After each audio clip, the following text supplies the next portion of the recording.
Morning, everybody. Let's get our heads right on a Tuesday. Ben and Woods, 97.3 The Fan.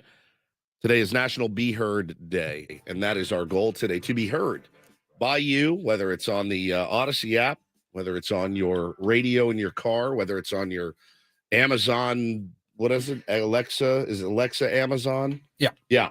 Or whether it's on YouTube. You can stream us on YouTube as well and see us in all of our glory on there. It's weird to be talking and then watching. I have three YouTube feeds in my purview. There's one on my computer directly in front of me so that I can chat with our people.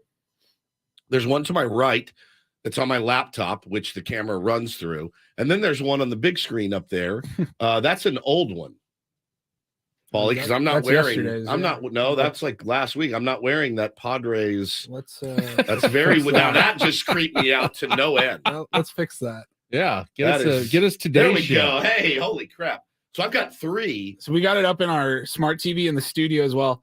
Honestly, I'm not gonna lie. That is strictly just in case I'm busy. I can quickly look up just to make sure everything's on the air. Yeah. Everything's still going. Let's be honest. We call that the studio monitor in television. Yeah, the studio monitor. Just to make That's sure the we've got studio monitor. the air monitor, what's going on right there. Yeah. We're also massive egomaniacs, and the more screens we can be Yeah, I on, wonder if we the can get it better. on that TV. Every time- Get it over here Every too. time you see like our heads tilting way up, it's probably because we're looking at ourselves on television. Yeah.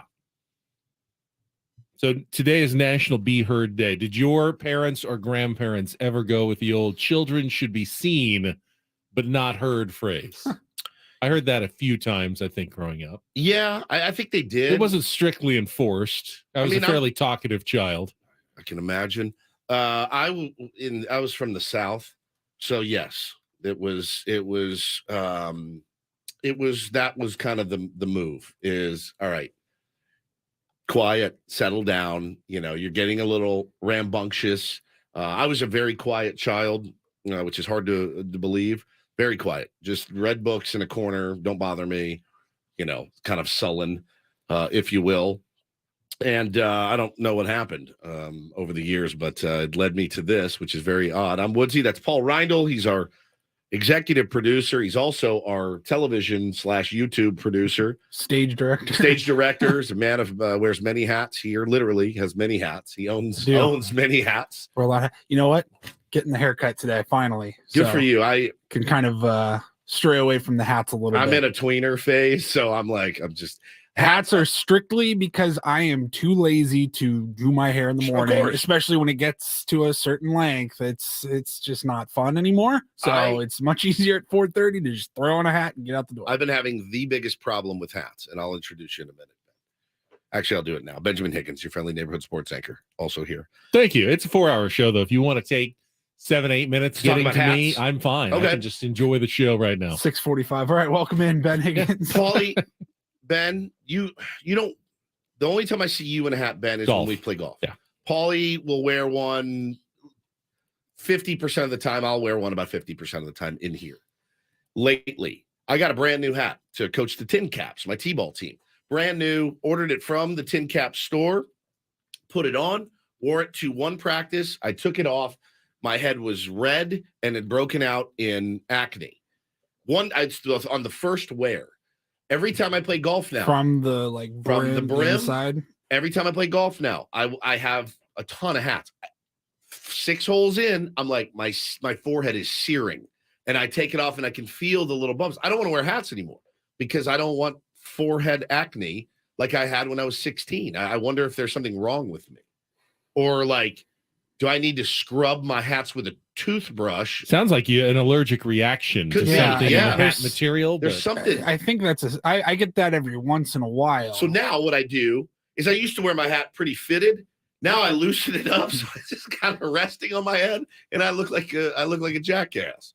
So that's been my issue with hats, which is why you're not going to see me wearing them much on the show, just because it's messing with my 5 head here.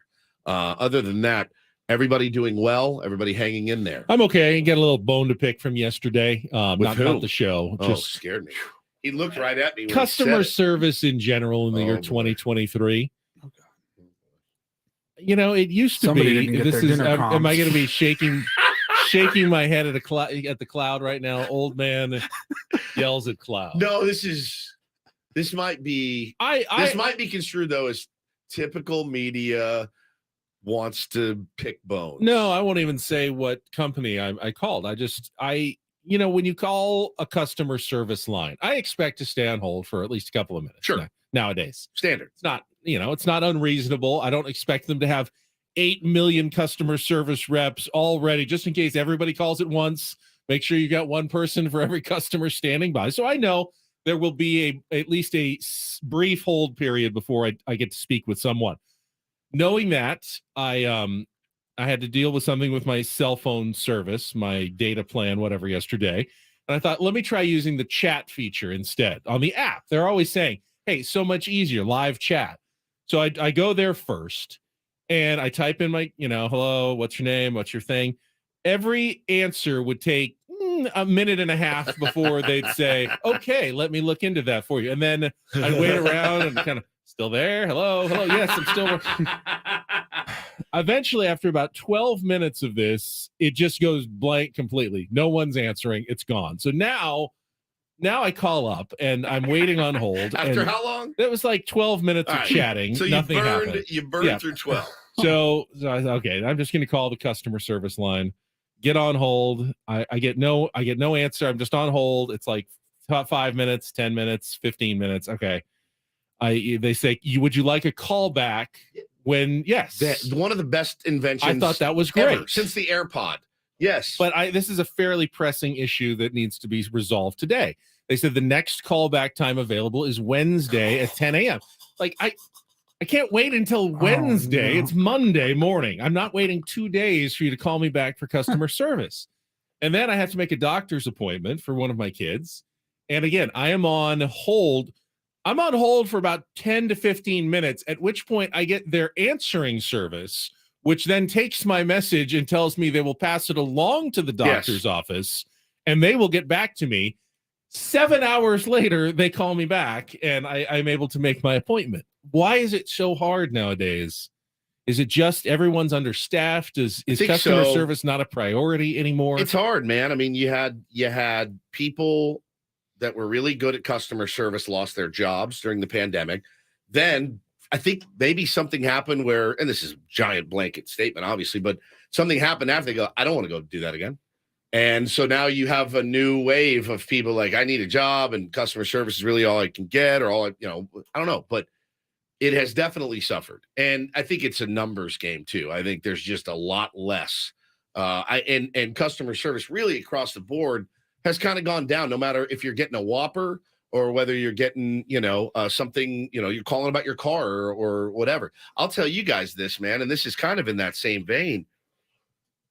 I want to find a new therapist that doesn't cost me $250 a week, right? Like I value my mental health. But not that much. Well, I can't afford it. I mean, I value my mental health. I do. And like, if the rubber met the road and I absolutely had to, I'd figure out a way. That's $1,000 a Well, that's the thing. What are you stressed about? Money. Mostly. Right. Yeah. Here's 250. Yeah. So check this out. And this is, please, boss, if you're listening, this is not about Odyssey. It's not about our insurance. Our insurance is fantastic. It is. It's great. My wife, who always complained about insurance, loves our insurance, which means I love our insurance. Go on to the website to search for a provider. Type in psychology. No results. Type in psychiatry. No results. Type in psychology within 50 miles. No results. Psychiatry within 50 miles. No results. I'm like, even if you do find something, it's not the type of therapy you're looking for. Correct. So then I just went and Googled therapist Encinitas. Okay.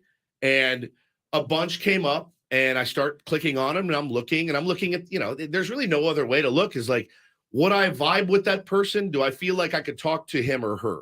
And you start going through. So I find this place that I like and I say, it says, fill out a form for an initial consultation. Guys, this was last Monday. Fill out the form, my name, my address, what I do, what I'm looking to accomplish, nothing.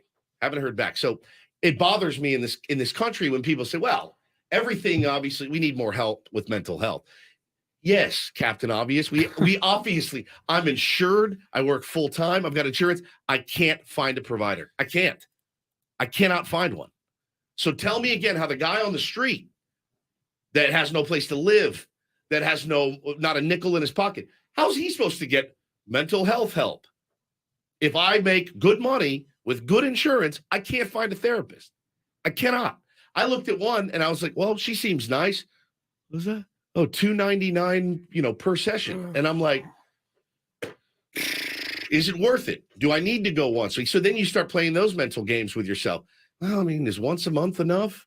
I mean, like, Ben, you do a trainer once a week. Let's be honest. Is it enough? Probably not. Probably not. Right, exactly. But you I do do therapy once a month. I would gladly do once a week. 100%. And so I'm looking at it going, this is a huge, huge problem. So it's not just customer service. It's not just, long waits and all that. It's like there's legit, and I don't know if it's because there just aren't enough of them or if it's just become too expensive. But you know what? When they get back to you right away, I'm also kind of like, okay, what's wrong with this place that they're able to get back to me so fast? It's a weird game you play. But I'll tell you, what it does do, it's like I told you guys the story when I took the kids to the music store.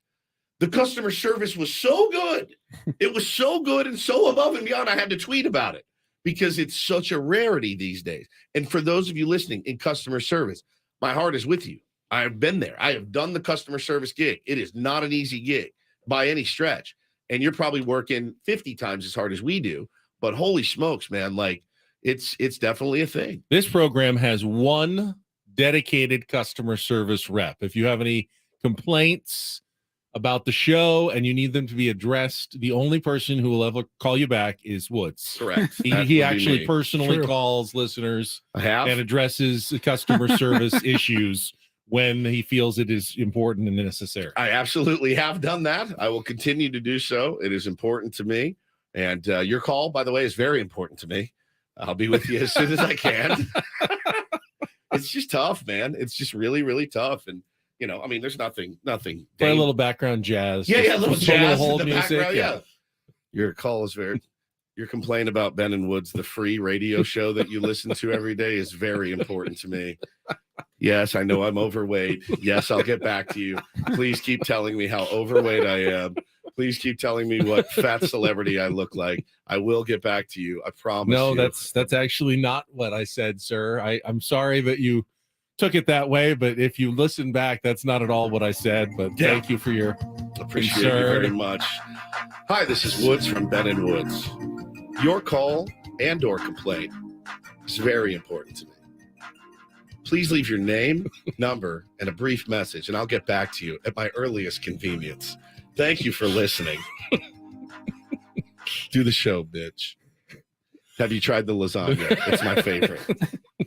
Well, we actually do have a good show for you today. One of our favorite guests is going to check in prior to the start of baseball season one. Well, you know him as Matty V. Matty V. Full name, Matt Vasgersian.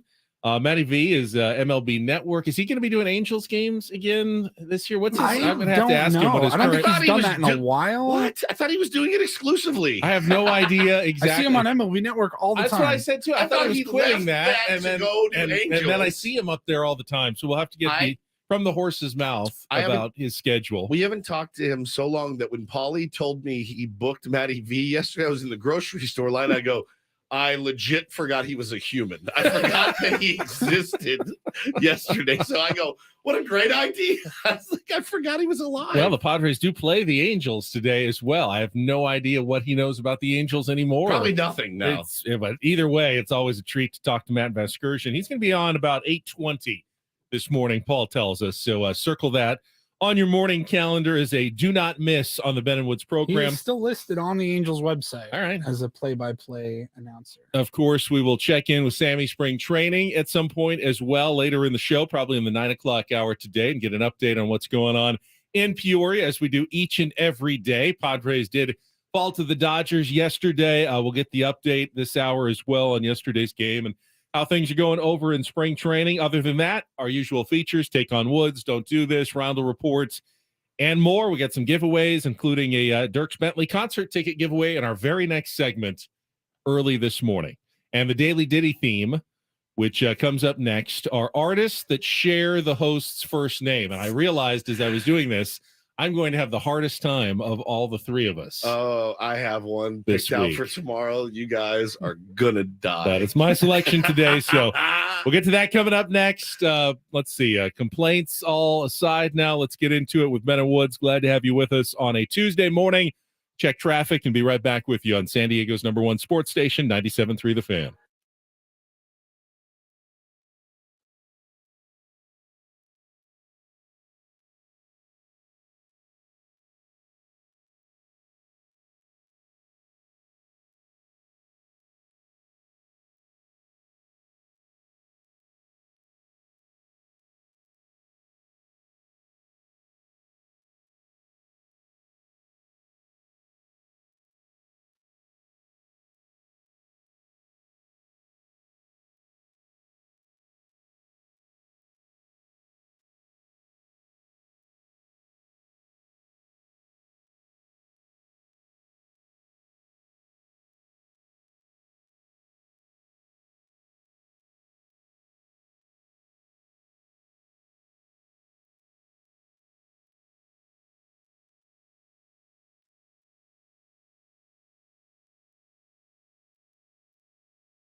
Sometimes the best choice is the most obvious. Yeah, had to go with Ben E. King, whose real name is actually Ben E. Nelson, Benjamin Earl Nelson. So his initials were also Ben. I feel like I have fully satisfied Paul's conditions for the Daily Diddy theme. Yeah, yeah.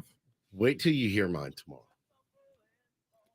Not to one up you guys, but just strap in. Remember the movie Stand By Me? It's one of my favorites. 1986, probably the first rated R movie I ever saw. Is that movie rated R? I believe it Get was. outta Yeah, here. I think PG-13, No, isn't it? well, maybe they changed it. Maybe Let me those see. was that before PG? I think it was rated R. Stand By Me rating. Where the hell did you find it? Oh, yeah, Yeah. yeah. Even the kid reviews for it say this. Kid reviews for Stand By Me. Don't worry about the R rating. It's completely because of language used in a film. Also, the dead body Yes. will do that too. The Ray Brower laying on the side of the tracks after he got hit looking for blueberries or raspberries or something, and got knocked clean out of his kids. One of my favorite movies of all time. I've watched it with Bo. He loves it. We do remember how they make peace with each other? Skin it. Yep. So Skin Bo It, and I, yeah. when Bo's mad or I'm always skin it. Great coming of It's so age good, movie from dude. 1986, and of course One of that the best. song featuring prominently in the film. Do you know who wrote that story? I do not. That is Stephen King, who wrote that Oh, story. I and think it I was may have known called- that at some point. It was called The Body, and it was in the same book, by the way, as Rita Hayworth and The Shawshank Redemption. You want to talk about just I mean, come on, dude. Two of the greatest ever that were turned into a film. Apt Pupil was also made into a movie. That's in that book. I think the book's called Different Seasons. And it's just, I mean, it's cover to cover. You just rip right through it because you're so familiar with these. Great movie, great song, great way to stick to the Diddy theme, Benjamin. Did you see the shout out you just got on the chat from Marissa? I did, yes. Thank you, Marissa, for taking my advice. Marissa says, good morning from Peoria. Thanks for the Sicilian Butcher recommendation, Ben. Top-notch meatballs. Now, she didn't say where this... She got the full Ferris wheel of meatballs that we talked about while we were in Peoria a couple of weeks ago, but they did have really good meatballs. I couldn't convince Scan to go down for He the was not meatballs, feeling- but Marissa took my advice and went and tried the Sicilian Butcher, which is actually probably even a little closer to the Dodgers complex in Glendale. So yesterday was a good day for it since the Padres were actually in Glendale taking on the Dodgers. I wonder if she got the Ferris wheel. Marissa, if you're listening, let us know what you got. Now, every time he talks about this place, though, I just start craving meatballs, just craving them. Like, now I'm like, all I want is meatballs. All I want is meatballs. It sounds so good. And they're Even at all each one is 6:30. different, right? It's different. Yeah. Like, how many different meatballs are there? Yeah, they have different meats. Like there's the pork and the beef and the veal Oh my and the chicken. God, And yes. there's a vegetarian one, which I had no interest in. But hey, if that's what you're looking for, go ahead. What's that made of? Like carrots and stuff? I think yeah, some sort of Carrots like and- I mean, there's always filler in meatballs anyway. Yeah. So you get some of the filler, but then there's like There's a polenta bulgur. one. Or, yeah, I think so. You Some, said- yeah. So Oh, man. All right, Marissa, well, let us know. And hey, again, proof that advertising works. Sicilian Butcher. Enjoy that one, they guys. really On- actually on didn't. the- They on the weren't house. advertising. That was freebie. Yeah. Advertising on the house. involves the exchange of some sort of money for recommendations or endorsements. None of that went on. Correct. I didn't even get a free meatball out of the deal. Thoughts and prayers. Sorry. Can you save the clip of him saying, I didn't even get a free meatball out of the deal for when we may need it? Because we might at some point, right? You never know. Add it to the thousands and thousands and thousands of Ben drops that we have.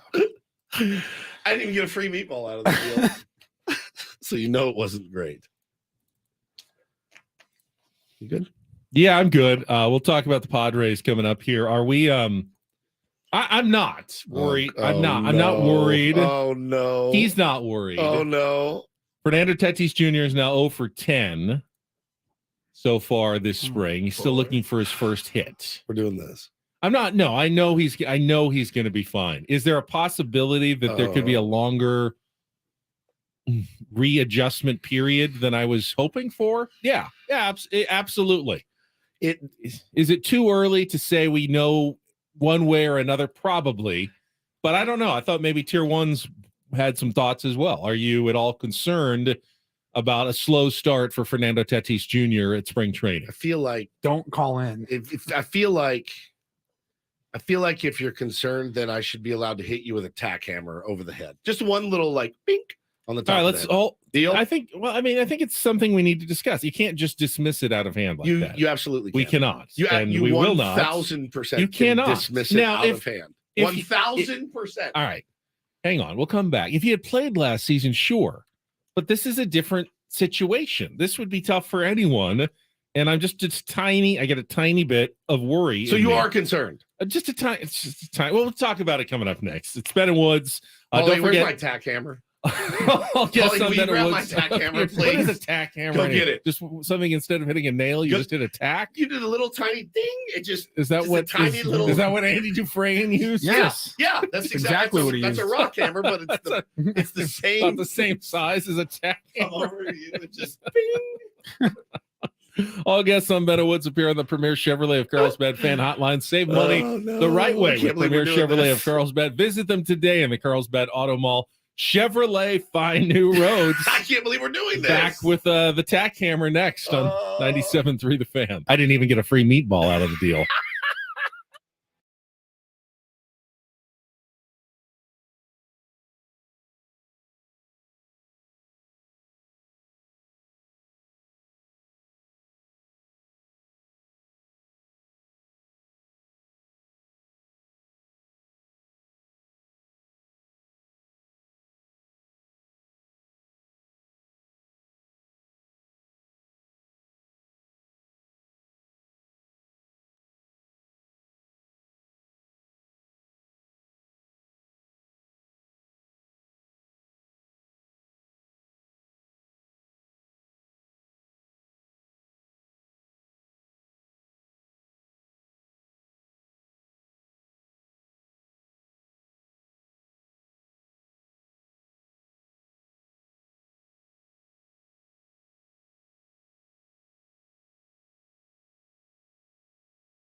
All right, a minute or two late, but as promised, we got a pair of tickets to give away to see Dierks Bentley at North Island Credit Union Amphitheater on August 18th. Tickets go on sale March 24th at Ticketmaster.com. But if you'd like to win a pair, call now 833-288-0973. Paul is going to take the third caller early on this morning, and we're going to give away a pair of tickets to Dierks Bentley coming to town this summer in August. Welcome back. It is Ben and Woods. You don't meet a lot of people named Dierks. I know a Dirk. Dirks. Yeah, I know a Dirk. My buddy's dad's name's Dirk. It's a great name, but never a Dirks. Dirk Diggler from Your buddy the would movie be Boogie Dirk's Nights. son. Dirk's son. Yeah, he's Dirk's son. That's exactly But right. not Oh, you're Dirks. Dirk's. Right. Is he any good, Dirk's Bentley? I'm not super familiar with his work. Probably not going to be your cup of tea. You don't know my cup of tea. You don't even know what kind of tea I I drink. get it. I think you don't drink country chicken fried country rock. Chicken fried country, I don't drink. I think he's a little bit, Is a he little more of on that Is side. he yeah. like was in the truck with my solo mean, cup. My yeah, I girl mean, in a her little tank bit, top yeah. and riding down the streets on the find Friday a little night. Dirk's I Bentley. know Riding down to I the river know again. Gonna come two on of these down songs. one more time. One of them's awful, and one of them's actually good. It's Mm. sad. It's about his dad. Oh, let me hear it. Make me cry. Give me a little taste. I mean, two of his top 5 songs, "Drunk on a Plane" and That "Beers one on Me." I've heard "Drunk on a Plane." It's really bad. Truck. Ding. Like I feel like this isn't your cup of tea. It's just that formulaic bump, Oh, bump, yeah. bada bump, bump, bada bump. I could do this. I should quit and just go write this crap. I could do it. I swear to God, I could do it. I swear to God, I could do it. I know 4 chords and I can do that rhyme structure that I've been doing since I was 4. What are you doing? What am I doing? I'm wasting my time with you two in here shooting the Move breeze. to every- Nashville. Yes. And just get your career started as a country music writer. Good Lord. You could be the next Stapleton. Then someday And you'll then realize that your voice Is is doo better. enough that you can actually sing too. God bless, man. All right, I want to get into some. Here we go.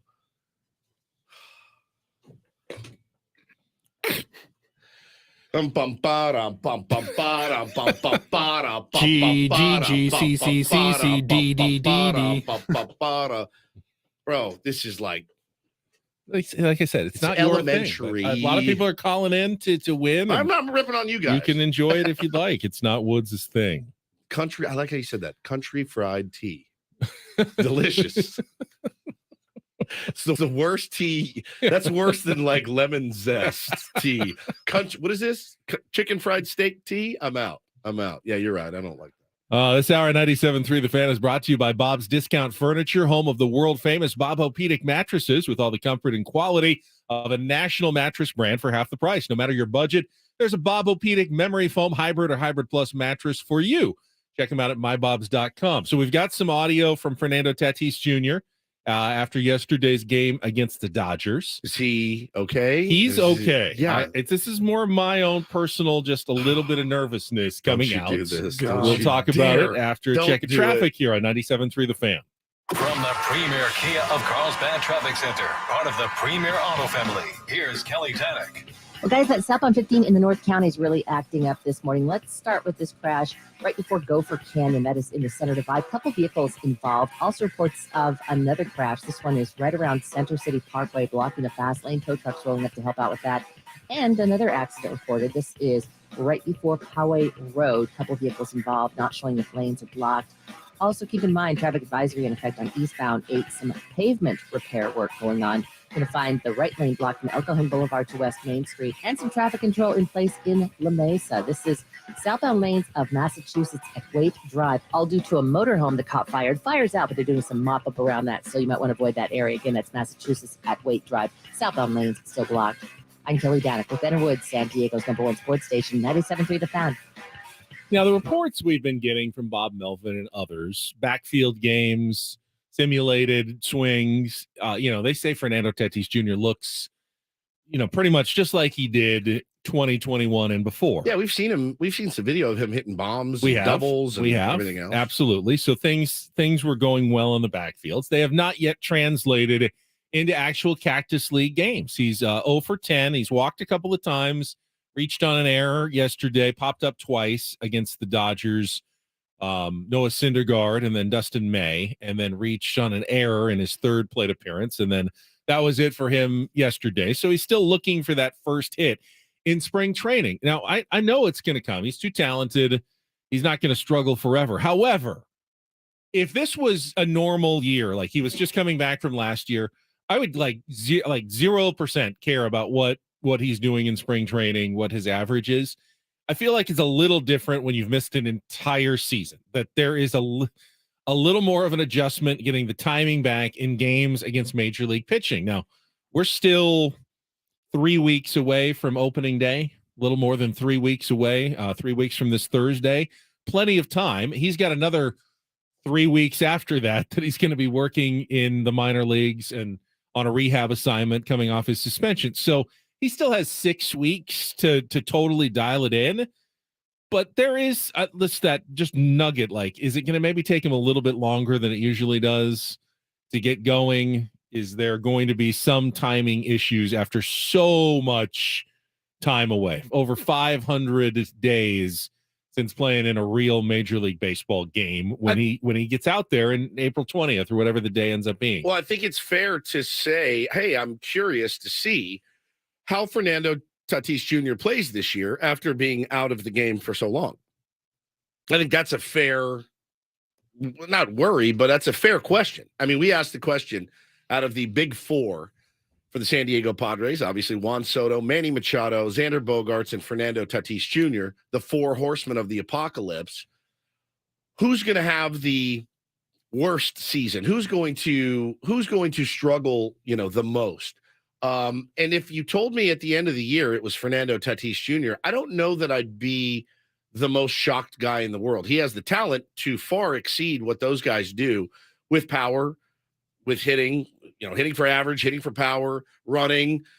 He's learning a new position. He's going to be playing a new position. He's still coming off of a couple surgeries. So if at the end of the year he was the last horse in the four horsemen race, Ben, wouldn't shock me. But I'm not going to get upset about 12 plate appearances. No, I think upset is by far the wrong word. Well, I mean, I saw an interesting tweet yesterday. I retweeted it so that I would remember to read it on the air today. Because again, you want to talk about spring training. We just did our tier 1 tour yesterday of the Kansas City Royals. And if you look at the Kansas City Royals right now, hottest team in baseball, 9-2. Batting .323, the OBP .388, slugging .548, OPS of .936, scored 85 runs, 129 hits, 219 total bases, and 30 doubles. They're gangbusters, 9-2. It means nothing. I mean, like less than nothing. Now, I actually think this is a good thing for Fernando Tatis Jr. Ooh. And the reason that I think it's a good thing is because who cares if it's week 2 of spring training and he's batting .750 like Juan Soto? Does that matter? No. Get hot. You will. He's going to get hot. Get hot closer to the season. That's fair. The bummer for him is the 3-week layoff. That's going to be, he's going to have to continue to, take live BP from younger guys. He's going to play some minor league games. He can go, I think, on April 5th, he can start a minor league rehab assignment. Yep. So he'll be playing in real games, whether it's AAA or they want to keep him close in Lake Elsinore. He's going to get some action. All I'm saying is, as a fan, I will have a little worry removed once I see him just barrel up a few balls against actual major league pitchers like Noah Syndergaard and Dustin May, even in spring training, just to see, okay, it's in there, get that feeling back. It's coming back. I don't care if they're hits. I don't care if he lines out 5 times and is 0 for 5. The numbers mean nothing at all. You're absolutely right about that. I just am waiting to see some good contact. He said yesterday, I saw the post-game deal at his locker. And We've got it. Okay, yeah, let's hear it. How are you feeling at the plate? Good. I seen the right pitches. Probably a little bit late with the fastball, but I mean, I recognize the good pitches and swinging the pitches I want to swing. About to be expected that you would be kind of timing it up at this point. Yeah, I mean, I got 9 at bats. What's going on out here? Have that face but nothing to worry about. And like I said, I feel like I'm swinging the right pitches, and that's what I'm focusing on right now. What's going on out here? What are we doing here after 10 ABs? By the way, if he goes 0 for 10 in the regular season, I'm also not going to panic because some of the best go 0 for 10. Some of the best go 0 for 15. It just happens. I mean, it's a stupid, stupid game that we love so And much. it is, as he said, I mean, the fact that he's drawing a couple of walks, he's not swinging at everything. It's not like he's forgotten what the strike zone looks like. He That's the seems to have most important a thing. decent command about that. He said himself a little behind on the fastball. I'm sure that will come. The question is just will it come quickly in these next couple of weeks, or will it take him a month or two to really totally get the timing back that we've seen from him in the past after being gone for a year and a half. Janine says, I think people are just so used to him hitting that it's weird when he does It is, yes. They don't know how to react. He more than any other player has really never struggled in the big leagues. Really never struggled. He came up as a rookie, and his rookie season, I mean, it was a weird stat. Like he most of the year didn't go more than 2 days without a hit, like his entire rookie season. And he pretty much has continued that his entire big league career. I do remember in the minor leagues, he had a really slow start. I think it was in 2018, even the year before he came up, like the first month. Remember, some critics were coming out of the woodwork after in April when he was hitting like, 190, and people were saying, oh, he's not all that special. And then he just said, just wait. And he absolutely started destroying the minor leagues until he got hurt in the middle of that summer and said, okay, see, I told you I'd be okay. So he's had some experience with this, but never has he struggled in an actual regular season big league, for any extended period of time in his career. Yeah, Ryan Cohen in the chat says Tatis hit $190 with one extra base hit in the COVID summer camp. He seemed to do okay that year. Yeah, monster year for him then. So yeah, I as long as he's going up there and doing, getting the pitch recognition and swinging at the right pitches, the timing will come. It's the hardest thing for these guys. And the pitchers, as we all know, and as we've been told, the pitchers are always out of the hitters at this point. So yeah, I fully expect him to be a monster. But again, Ben, like I said, if he doesn't, Marco makes a good point here too. He says, we all want Tatis of 21, but dude has so much on his shoulders. It's going to take him some time to get comfortable, and he will. He did enjoy those boos yesterday that he got from the Dodger faithful, which, listen, if you're a Padres fan, you cannot get upset when he gets booed this year. You just can't. It's going to happen. It's going to happen every time he plays on the road. We don't really get it. Didn't really happen against the Diamondbacks, or what was his other road game that he played? This is his third road game. It's the first time he's really been booed. Now, a lot of Padres fans at the other places. Yeah. It was mostly Dodgers fans yesterday, and they booed him. But, I mean, even without the PED suspension, Dodgers fans are going to boo the biggest star in the Padres lineup, right? I mean, coming off what happened last year, that they are inclined to boo Padres at this point. Yeah, they don't boo nobodies, as you guys know. So he, at some point will start to embrace that like Manny does. Manny really kind of embraces that villain role, and Tatis with an extra chip on his shoulder is going to be pretty scary. I did like the story in the UT. They were talking, Jake Cronenworth kind of reflecting on the go-ahead hit in the playoffs and just having the time to absorb it, and how many Padres fans have come up to him. But, Jake wasn't the most famous big leaguer, but as he was driving into the Dodgers complex, the security guard there wearing the Dodgers hat, say, hey, I'm here for I know who you are. Go park over there. Jake Cronenworth, the thorn in the Dodgers side, man. Feel good to get booed by Dodgers fans again. Oh yeah, all the time. It feels great. When you hear those boos, you definitely got history on there. I love it. And he owns that franchise. So the Dodgers didn't make many moves in the offseason, just a few of them. If there's one that has my kind of just keep my eyes open, the Noah Syndergaard pickup. Yes. Just he looked good. 9 up, 9 down yesterday. He's thrown well in spring training. I would hate to think that they had a sneaky, under the radar reclamation project that Noah Syndergaard turns into. You mean another one? Tyler Anderson, Tony Gonsolin, another one. Andrew Haney, who was the worst pitcher I've ever seen. My dumbass last year around this time, whenever they signed Haney, I tweeted a picture of him. I'm like, oh, Padres right-handed hitters are salivating. I think they hit 200 off of him last year. He was dominant. So, but Syndergaard actually has, the stuff and a bit of the pedigree to even take that up another notch. No doubt. some of those other guys. So, I was watching that with some interest yesterday, and certainly a storyline to keep an eye on as we move forward. There is just no question about it. What Mark Pryor has been able to do there is good. I mean, it's good. You can't look at it and say it's not. He's one of the best in the business. Where was Syndergaard last year? He was at the Angels, then he got traded To at the the Phillies. deadline to the Phillies. He was part of that run in the postseason. He didn't get a ton of action, but he was part of it, and then signed with the Dodgers as a free agent. You know, it's funny. I was watching that game yesterday as well, and they're talking about Jason Hayward and another, reclamation project, if you will. And it's like, all right, so what organization did Jason Hayward come from? Was he Cardinals first, then Cubs, or was he Cubs Cardinals? Ooh, that's a good question. I can't remember. I want to say Cardinals Cubs, but okay. Yeah, they were talking about him and the Cubs are the one that paid him eventually. Yeah. They were talking about him yesterday and how, for years he's had trouble hitting the high fastball. Braves, Cardinals, Cubs. Braves. Yeah, start with the Braves. Cardinals, Cubs. 5 years with the Braves. 5 years with the Braves. He's only on the Cardinals for 1 year. Is that right? Yeah, and then he went to the Cubs. They're talking about him and how he's like making great strides out there, can play all three positions. Look, I mean, they're a smart organization. Miguel Rojas apparently is looking pretty good. He homered yesterday as well. Another, they're a smart team. They are. You can't deny that.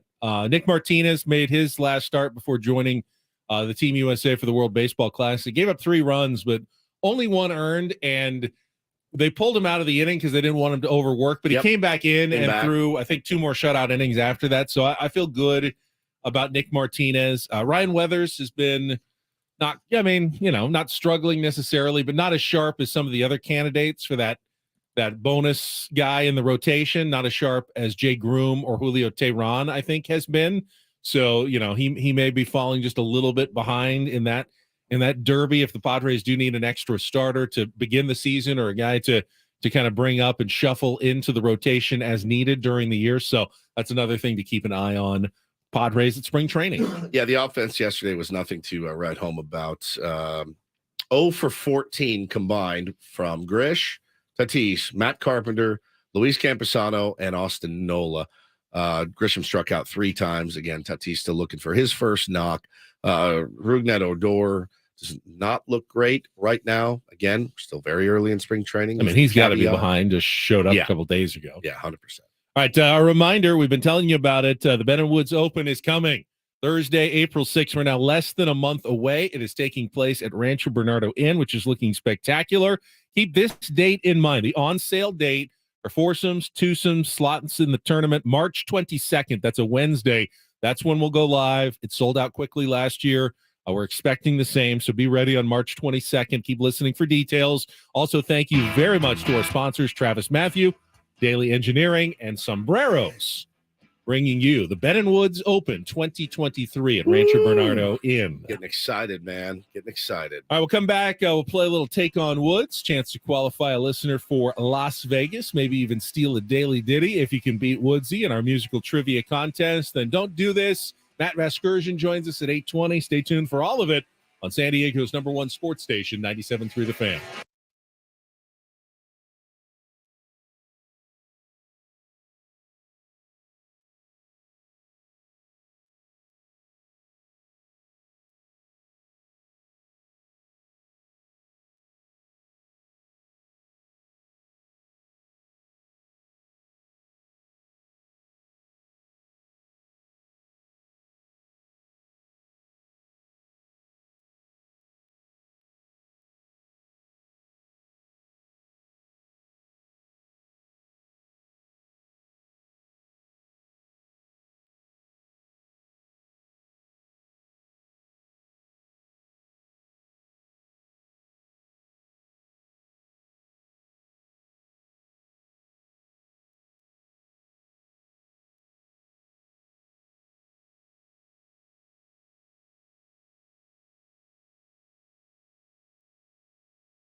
Sammy spring training up early and working already.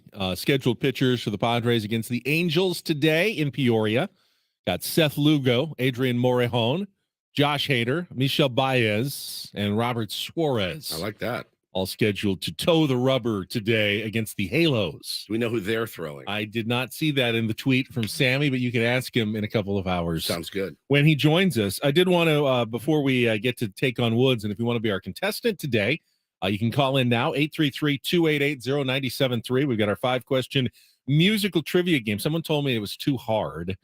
I'll try. Maybe I can try to make the questions a little easier, but if That's they're just too gonna easy, guarantee a if they're win too for easy, Woods. then Woods gets all 5, and you can't beat him. So I feel like I have to have a couple of stumpers in there that at least could trip up Woods to give you a chance to win. I really try very hard in coming up with these questions. There's also a progression. I try to make them a little bit easier to harder as they go, like some easy apologize. ones in the. Okay, I won't apologize. Stop Just call in and apologizing. play. Stop apologizing. We have a lot of winners. I mean, not a lot, but some. Some. There's always qualifiers, and you can you get the right day, you get the right category, you can beat Woods. So 833-288-0973, looking for a caller. Right now, we're going to play in just a couple of minutes. I did want to congratulate Matt Bradley of the Aztecs, first team All Mountain West from the media voting yesterday. But I find it remarkable, almost unbelievable, that not one other San Diego State player was on the first, second, or third team Makes all no conference. sense. So are you telling me, college basketball experts out there, that the team that won the conference, that's ranked in the top 20 in the country, that finished 2 games ahead of anyone else, only has one of the 15 best players in the Mountain West? It's unbelievable. That is even possibly true. And if it was, well, then Brian Dutcher must be the greatest coach and Yeah. easily the coach of the year, right? Gotta No, be. that went to Tim Miles of San Jose State. What are we doing? What are we doing here? I mean, I've always been a big believer, whether it's baseball, football, or basketball, that the team that finishes first, the spoils go to that team. To the victor go the spoils. That should be a phrase, an expression. I just made that up. You did. To the Good. victor Smart. go the spoils. Now, there's Make a shirt. There's Yes. always room for a couple of other outstanding players from the second and third and fourth place teams that had really good seasons. And I don't begrudge a few spots going to other players, but the all conference it shouldn't be just the the starting all 5. conference teams, the all-star teams in baseball, the Pro Bowl rosters should be littered with players from the best teams, right? They were the best teams for a reason because they had the best players. And to say that the league champion only had one of the best 15 players. Now, hey, yeah, if it was like, the Wilt Chamberlain, he was scoring 50 a game and putting the entire team on his back and was by far the conference player of the year. Okay, fine. But that wasn't the case. Matt Bradley's numbers are actually down a little bit from the previous year. He was very good, but he had tons of help from everybody else.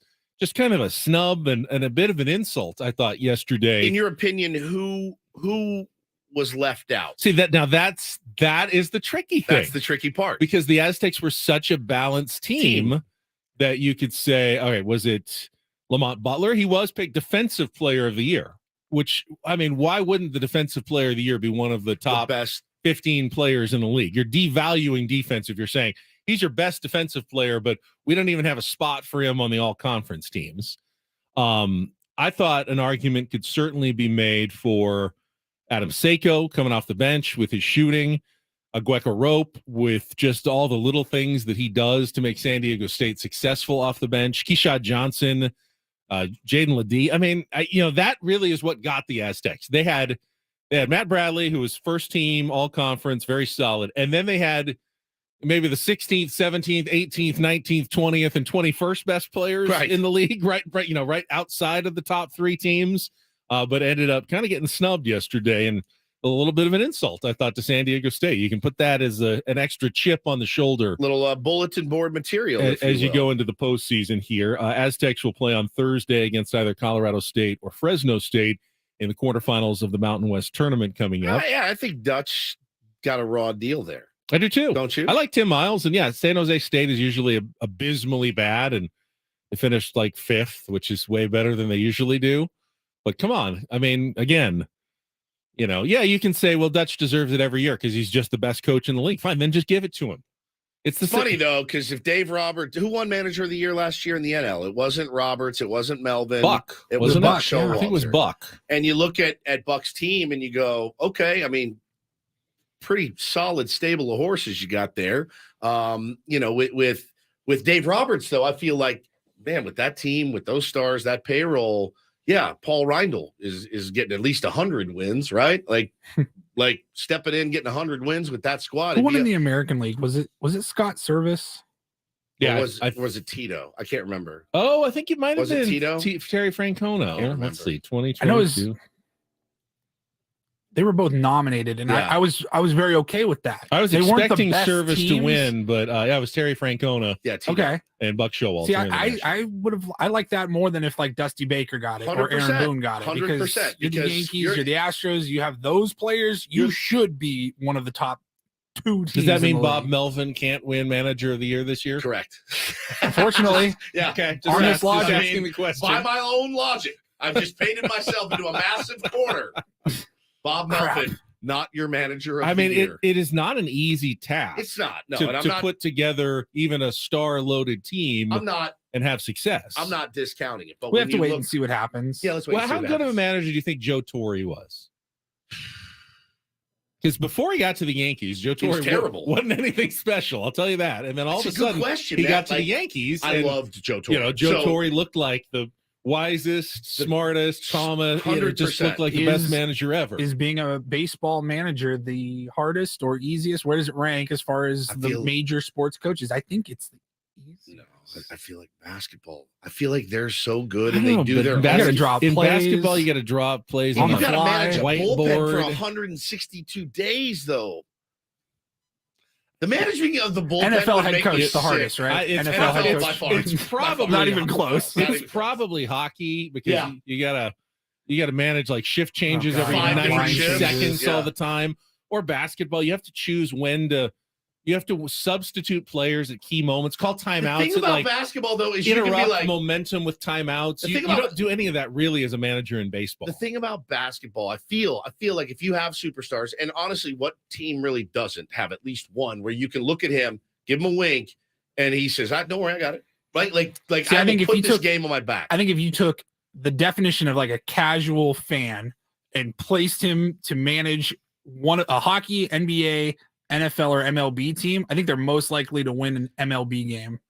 That's an interesting. Can we topic. agree that probably Like being one game. a college coach or Terrible. is harder than pro? Yeah, Because college now you're football, dealing with teenagers, young kids. You got to do recruiting. You got to convince parents to, Is an send A-ball your manager kids to us more difficult than the A-ball major managers all leagues? year suck. long. It would suck. You never know who you're going to have on your team. Yeah, it would suck. Those guys that run the Bunch of immature kids Farm running all over the teams. place. Philip Yeah. Wellman, guys like that.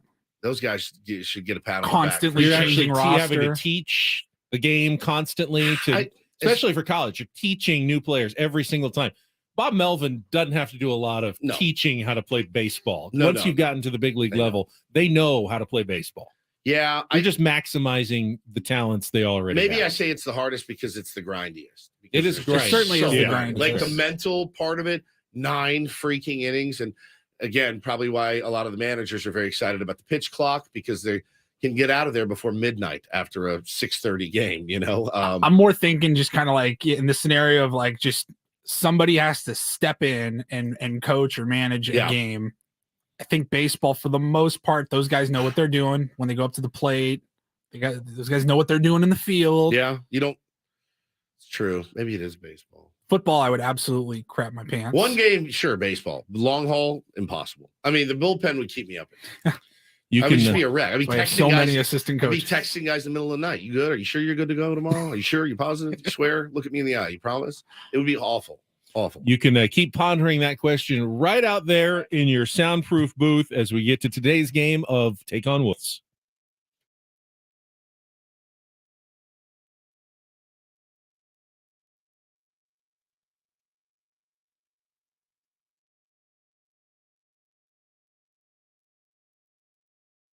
All right, looks like we got, is it James on the line? Good morning. Hey, good morning, guys. You Good prefer morning. James, Jimmy, Jim, anything like that? No, James is fine. James is good. All right, James is our contestant today. If he can beat or tie Woods in our 5-question musical trivia contest, he will qualify for our grand prize drawing. After more than 4 decades together, 38 Special remains a fan favorite. You can see the band live in concert on April 28th in the International Theater at the Westgate Las Vegas Resort and Casino. Beat or tie Woods, and you will qualify for a trip to Vegas, 2 tickets to the show, and a 2-night stay at the Westgate Las Vegas. All right, your advantage, James, you get to pick our category today. Here are your choices. Still sitting there is Jesus. I like him very much. That is musical answers, including the word or name, Jesus. Jump to the Machine. We've got a song and 4 bands that contain the word machine. And our new category, Deadheads. Those are 5 answers that begin with the word dead. So, James, Jesus, I like him very much. Jump to the Machine or Deadheads. What's your category of choice? We'll try Jump to the Machine. Jump to the Machine. All right, today we've got 1 song and 4 bands or artists that contain the word machine. You'll have 60 seconds to answer as many of the questions as you can. If you don't know one, say pass. I will go on to the next question. We'll come back if there's still time remaining at the end. Our first question is our 2-second song. Paulie will play a little bit of a clip. You need to give me the title of the song and the artist to score that point. Again, if you don't know it, just pass. We'll keep on going. Understand all the rules, James? Yep. All right, let's get those 60 seconds on the clock. Woods is in isolation. He doesn't hear any of this part. The category, Jump to the Machine. Your time begins when Paul plays the music.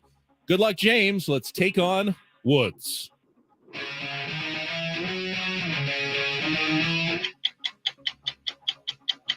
Pass. Which English indie rockers hit it big in the States with their 2008 single, Dog Days Are Over?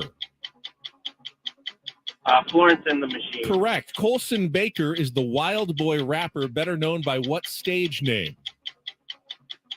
Machine Gun Kelly. Correct. Gloria Estefan was the lead vocalist for which 80s band comprised entirely of Cuban Americans? Pass. Which LA band is often known just by their initials, RATM? Rage Against the Machine. Correct. Go back to our 2-second song.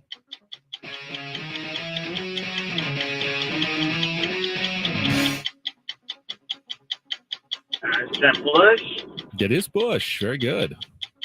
Machine Head. Yes, very good. Gloria Estefan was the lead vocalist Wow. for which 80s band comprised entirely of Cuban. Oh, time is up at 4, and what a pull on the Machine Head Oh, yeah. by Bush. I did not think you were going to get that. You got Florence and the Machine. Dog Days Are Over. You got Machine Gun Kelly and Rage Against the Machine. The only one you didn't get would be the only one I would have gotten was Miami Sound Machine with Gloria Estefan. I don't know if 4 is enough today or not. We'll see. Hang on the line, James.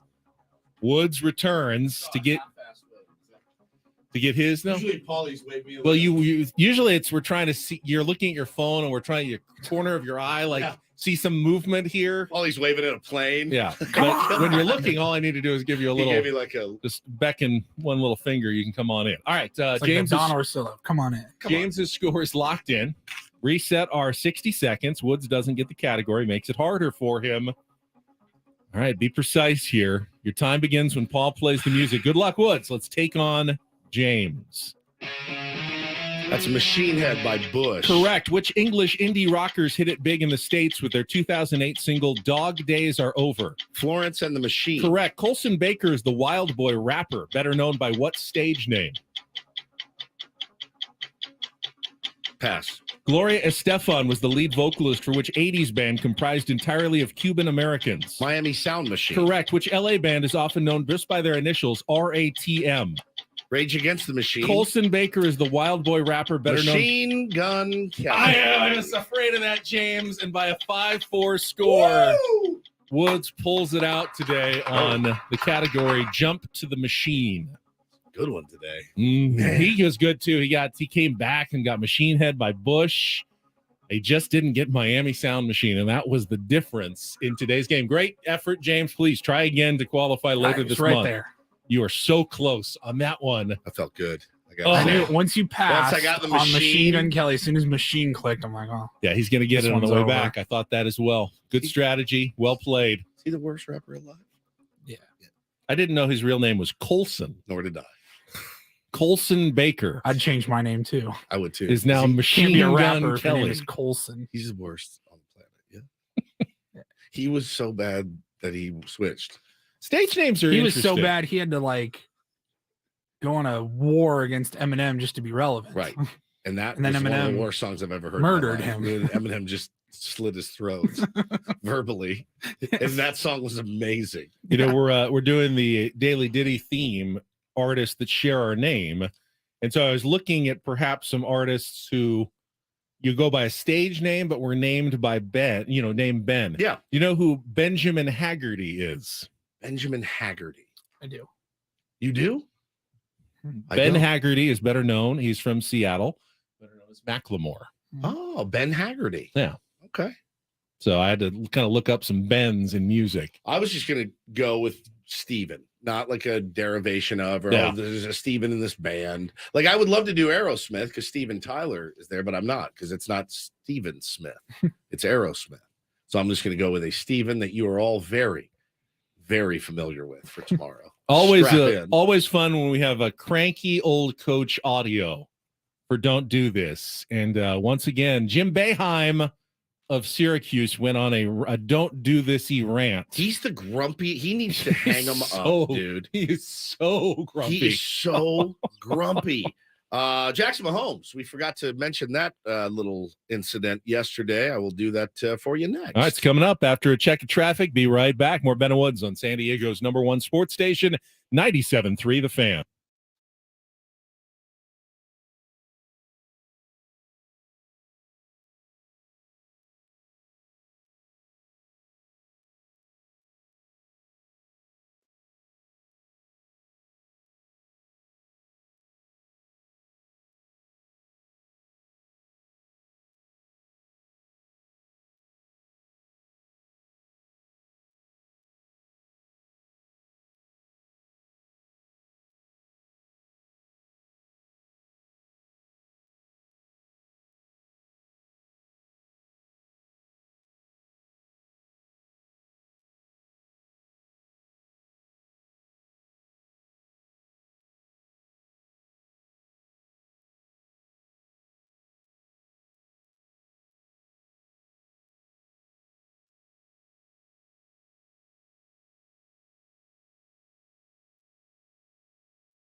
All guests on Ben and Woods appear on the Premier Chevrolet of Carlsbad fan hotline. Save money the right way with Premier Chevrolet of Carlsbad.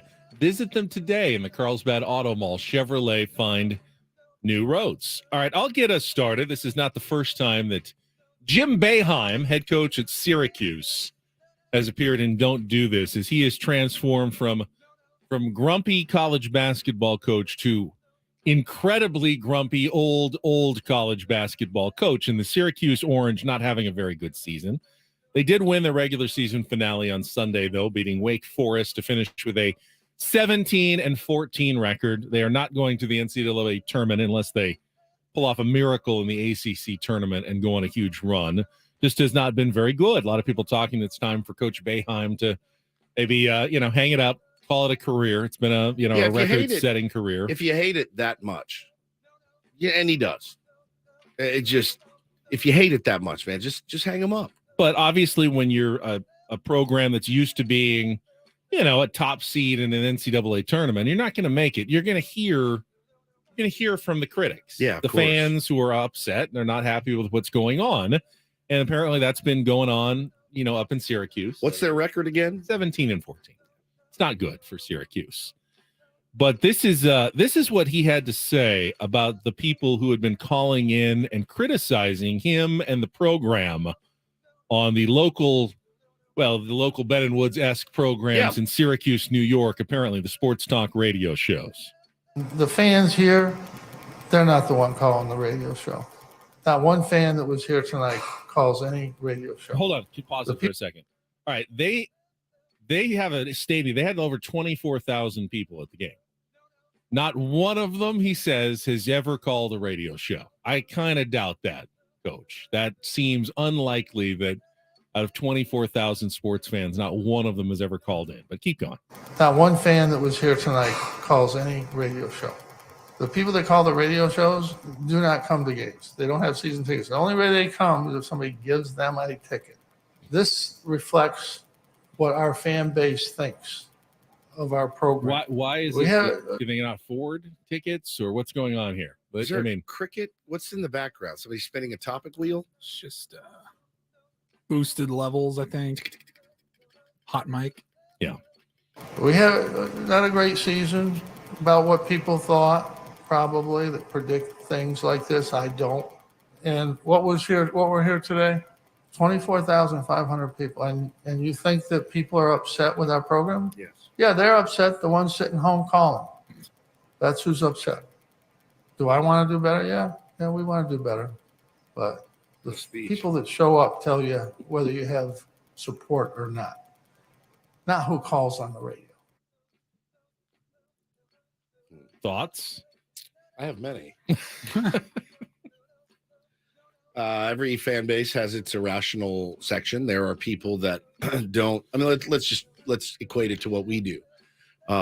There are people that call that will never be happy, ever. If Padres win the World Series in 5, they wanted them to win it in 4. And Bob there are Melvin should be fans fired. who go and support and buy tickets who No will never matter be what. unhappy. Correct. Who will be, you can finish in last place, and it's like, my team, My town, live or die, Yep. forever and ever, and it doesn't matter how bad you are. Shout out SD. Shout out SD. But I think it's so short-sighted to assume that the only people who care about your program are the ones in the arena. That's just not true. If you have a successful team of any sort, the majority of your fans are actually not in the stadium or in the arena on any given night. I mean, that should be a fraction of your fan base, or the people who can actually go on any given night to a game, right? I mean, if yeah. the Padres had 45,000 fans, they'd be the least successful team in baseball. Correct. You need to have way more more. fans than what can fit in your venue I in find order it- to be a successful team. And I find it, a guy with that kind of pedigree, I find it interesting that he will go listen to Syracuse Sports Talk Radio, because you're just asking for it. At that point, you're a glutton for punishment. It's why I don't go to Reddit. It's why I try not to read. People send me stuff that people say, and I'm like, all right. I can you get the not? sense that probably someone told him what someone heard on a Maybe. show, and that's all he knows, and that's all he rails against. This was an interesting story that came out over the weekend. Police investigating allegations against 22-year-old Jackson Mahomes. You know him, star of TikTok and star of the Kansas City Chiefs sideline. A lot of times he's a polarizing person. There is no question about it, Ben. But Is he? Yeah. Does anyone like him? Well, it's interesting you say that because What's the other side of the poll here? you'd be blown away if you went to the comment section on this article and read all the men in there defending him, because let me tell you the story Okay. first. So they're in a restaurant in Overland Park, Kansas, late February, and one of the waiters smelled marijuana. So went in and said, guys, you can't, it's a restaurant, you can't smoke weed in here. He shoved a 19-year-old male waiter. The owner, named Aspen Vaughn, came up and That's a asked name. and said, hey, listen, you guys can't be doing that here. He said, let's go to your office and talk about it. And she's got her back to him. You see him come up behind her, put his arm around her neck, and forcibly kiss her on the mouth. Oof. Now you say, What are we defending him about? right. Then? Well, Okay. listen. So you see the video, and you can see the video, and the some of the guys in the comments are going, well, it clearly she wanted it because she smiled after. It's maybe the most common defense mechanism there is to a person smiling. Like, oh God, what? Like, I've got to smile through this because I'm being assaulted by this guy. Yeah, like, oh yeah, I don't think it was a smile of I'm an expert at grinning and bearing it. grinning and bearing it. That's exactly what it was, man. So allegedly he did this twice, and there's video of it. I mean, it's almost like it's hard to even say allegedly. He forcibly kissed me out of nowhere. I'm telling him, pushing him off, saying, what are you doing? He proceeded to do it 2 more times, where the last time I was pushing him off, I could see on the cameras that somebody was outside the office. I'm yelling for them to come help because he's big and massive. His attorneys say that he did nothing wrong. Our investigation has revealed substantial evidence refuting the claims of Jackson's accuser. We have reached out to law enforcement to provide the fruit of our investigation so that they may have a complete picture of the matter. Let me go even before the incident with the woman. When you're at a restaurant, I get it that sometimes celebrities, and Jackson Mahomes being a celebrity is stretching the definition, but yeah, sometimes they get a little special treatment. But if a guy who runs a restaurant says, hey, you can't do this here, you're endangering our restaurant license, and you just basically ignore the guy, Right. you're not a good person. I mean, if you have no care for what other people's employment business is, you just feel like you can do whatever you want, wherever you want. That's the worst kind of human being. Yeah, the entitled, he's very entitled. And again, it's one of those deals where he's entitled because his brother is really good at football. He's really good at football. The Ben Verlander syndrome, as it were. Nepo brother. You've heard of That's Nepo short for babies. nepotism. Correct. He's the Nepo brother, Nepo bro.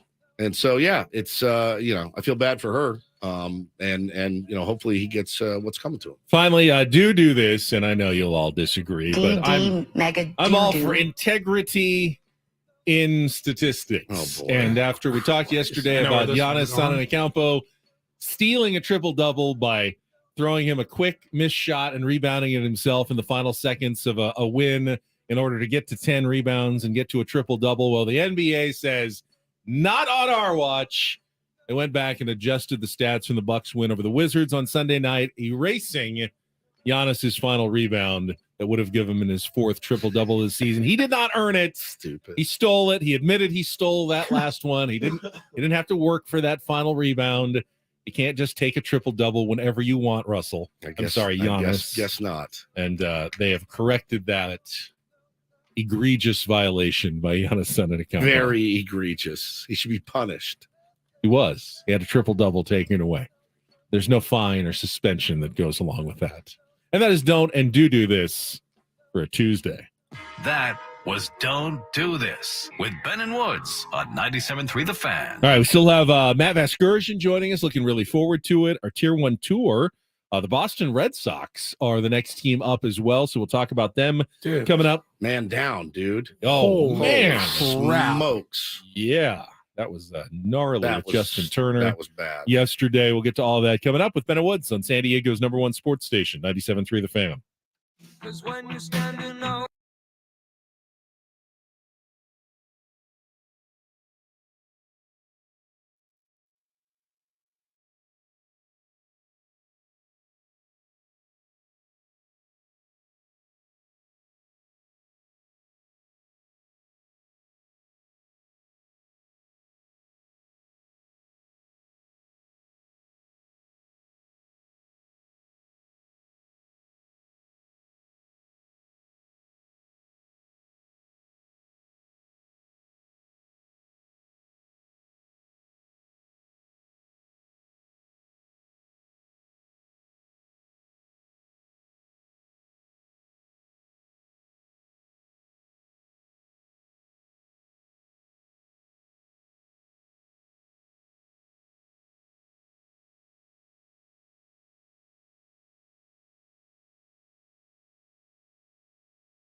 Got an injury update on Juan Soto from inside the Padres clubhouse at the Peoria Sports Complex coming up in a moment. But It's not good news. You by the guys have way. been inside the clubhouse, We the have. Peoria Sports Complex. Oh yeah, And not just to throw a microphone in someone's face for 20 seconds. correct. I've never actually done that in that. That's clubhouse. true. You haven't. Done both. I've never. I prefer the one we're about to talk about. We got the invite again. Already. It's so early. Feels like you were just there. Oh my god. Talking about Fantasy Camp 2024 already? Yes, already. Yes, sir. Well, listen. I mean, that Padres, they plan ahead and they want to make sure that it's dialed in, and they want to give you the best week of your life. And I can assure you, it will be. If you've never done it before, here's the problem: there's like 3 spots left, so it's already nearly sold out. If you were on the fence, you were thinking about it, man, do it. Paulie, where do they sign up? So you can email fantasycamp@padres.com. Okay. Or you can just Google Padres Fantasy Camp. You should find the landing page there, and there's a link to register. They get your deposit And- in and all that. I think we had 64 campers last month or back in January. They're gonna push it. They're going a up to bit. 72. I just hope we're on a better that Is that another is- team's worth of people? No. That's only 8 more people. It's just No. deeper Yeah, teams. deeper team. Because you guys kept 10. losing players due to injury. We had 10 or 11 guys, and then They like, really need to bring in about first game. 100 people, and then no one would get hurt, and you get one AB the game. problem with that is there's not 100 lockers in the main clubhouse, and you'd feel bad, right, if you went out there for fantasy camp and you were You guys one of have the done it 20 enough. You can go You to could the put us in the auxiliary other- yeah. locker the minor room. league locker That'd be room. fine with me. I just love being out there and playing ball every day, a couple times a day. It's the best. So if you've thought Joe about Schmo that signs up for the first time, if he ends up in the minor league locker room, you're he'd be living. pissed. Yeah, you're living. Yeah. 'Cause it's pretty cool to walk into the major league clubhouse Yep, see to your your stuff. own jersey Yep. in your own locker. Still have not, after like 4 years of doing it, I've still not figured out how to keep a clean locker. I just can't figure out how to do it. Paulie's is pretty neat. Mine is not. You see the guys at What do you spring training? put in there? I mean, you're Is- there for a week. I get it. If you're 162 games all year, things start piling up and you need to clean it out. But you're there for a week. Yeah, there's What- shower shoes, there's bathing suits, there's Bathing suits. is that what you call it? I call them swim trunks. Yeah, but I mean, in a baseball locker. Yeah, because you go sit in the cold tub. You don't do the it tub. nude. You don't. Nobody's trying to sit. No one wants You to don't? see you in the cold tub nude. There's minor leaguers walking around, and it's a freezing cold tub. And you Jackson Merrill's like, don't- God, I guess the rumors weren't true. But if huh? you're a professional athlete, though, do you wear swim trunks into Yeah, the they all therapy pools? Okay. Yeah, you don't. It's not a nudist colony. It's not a porno that they're making. I'm not Ben's saying- like, oh crap, I was going to sign up, I'm but not now saying that I it find out is. I got to cover myself, I'm not going to. He's like, I like my legs. all these rules, like wearing shorts around. Yeah, nobody's trying to see brain everywhere. 70 guys in there. It'd be disgusting. When we all have to take our regular shorts off and put our sliders on, you see enough ass in there that you don't want to see any more while you're walking. It's disgusting. No one in there is in shape. No one. It's just hideous. So hopefully that sold the deal for you guys. If you are sold, like they said, just a couple of spots left. It's the freaking greatest week of your life, Oh. dude. There's nothing in the world like it. And I keep waiting for them to get wise and stop inviting us, but they continue to invite us. And I just get Fine so by me. my wife just rolled her eyes when I told her the news yesterday, just like, here we go again. I'm like, yep. I was giddy as soon as the I was email so came across. I was happy. like, whoa, I was like, Here we "Yes, go." Here we go. So yes, we will be back. countdown is on. Countdown What, is 10 on. months. Yeah. I gotta get Just shaved. wear a towel around, and then when you hop in, you just take the towel off quickly. You jump in, and then jump back out. You got to grab a towel. There's a hygiene thing too. You want to wear a bathing Does the suit. bathing suit prevent something from happening? Yeah, it prevents your balls from floating in Touching the the hot water? tub. Yes, They still touch the water. It's not covered It's by water. I was also told we have another woman joining the squad. We had Jessie, Jessie. who's shown up a couple of times now. got a game-winning knock off me. By the Hell way, yeah, she did. Torched you to left field, Smoked right? me. Fastball, by the Just way. like line drive, like Crack! 6 feet over my head. All right, that's game. All right. 0-4 now? Yeah, Okay, cool, man. It But was uh, after 9 errors in the inning. we got so- another woman joining the squad. We've Love it. got, I mean, last year you had like 3 generations. Like there was like Yeah. a whole family was there, which was like brother, son, brother. brother, son, dad, Yep. something like It's that. special, man. It's really, really special getting to hang with those guys. I fear that you've made Padres fans nervous. You said bad news on Juan Soto. Yeah, it is bad news. Well, it's not. It is. This is from our own 97.3 The Fan SD Twitter account. Juan Soto spoke with the media inside the Padres clubhouse this morning. He says his calf feels 100%, and the plan is still for him to depart for the World Baseball Classic later this week. I mean, it's good news that he feels 100% healthy. That's actually what you're hoping for your players, that they're not injured. But you were kind of hoping that maybe he just wouldn't go. Didn't you call it yesterday? Wasn't that your bold prediction? He wouldn't go. Yes. How'd that work? It's trending toward being wrong, but until he gets on that plane, my prediction has not officially been debunked yet. But it's not looking good at the moment, that's for sure. Ben's just confirming, this is from Machado, bro. Ben is just confirming he's the dude in the gym locker room walking around with the meat and taters out. Yes, like the YMCA locker room. Hey, buddy, we're good. Okay? We're good. Can barely see that thing from the thatch. All right? You ever hear of personal hygiene?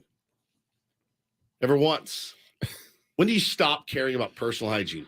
50, 60, 70? There's an age. There is. You You're go to like, any who public cares? gym. Yes. There is an age. Like, bro, come on. Is there something The guy, unhygienic about hair? guy will put the one It's leg up on the counter. It's actually the opposite. If it's clean, you're wearing deodorant. Hair doesn't necessarily make someone unhygienic. You worry that hair is a bad thing on people. Not that it's a bad thing, but there you can. You know how you get a haircut? You're worried. You're talking about grooming, not hygiene. More hair. That's correct. There's a It difference requires more between effort. You got to put in more grooming effort. and hygiene. You get a haircut, right? Yes. Okay, thank you. You get a haircut for a reason, yes?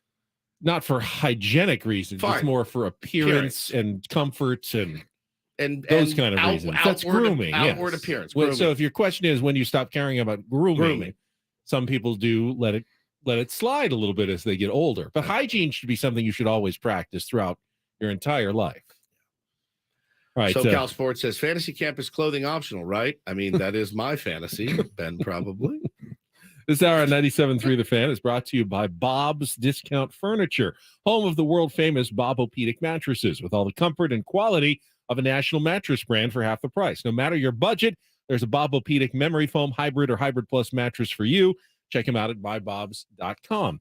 A bit of questions about the new pitch clock and how it's going to affect concessions at Major League Baseball I've games. seen If a these lot of games are this. really shorter, are teams going to lose money because fans aren't going to be around long enough to, buy the same number of beers and hot dogs and things that they normally do?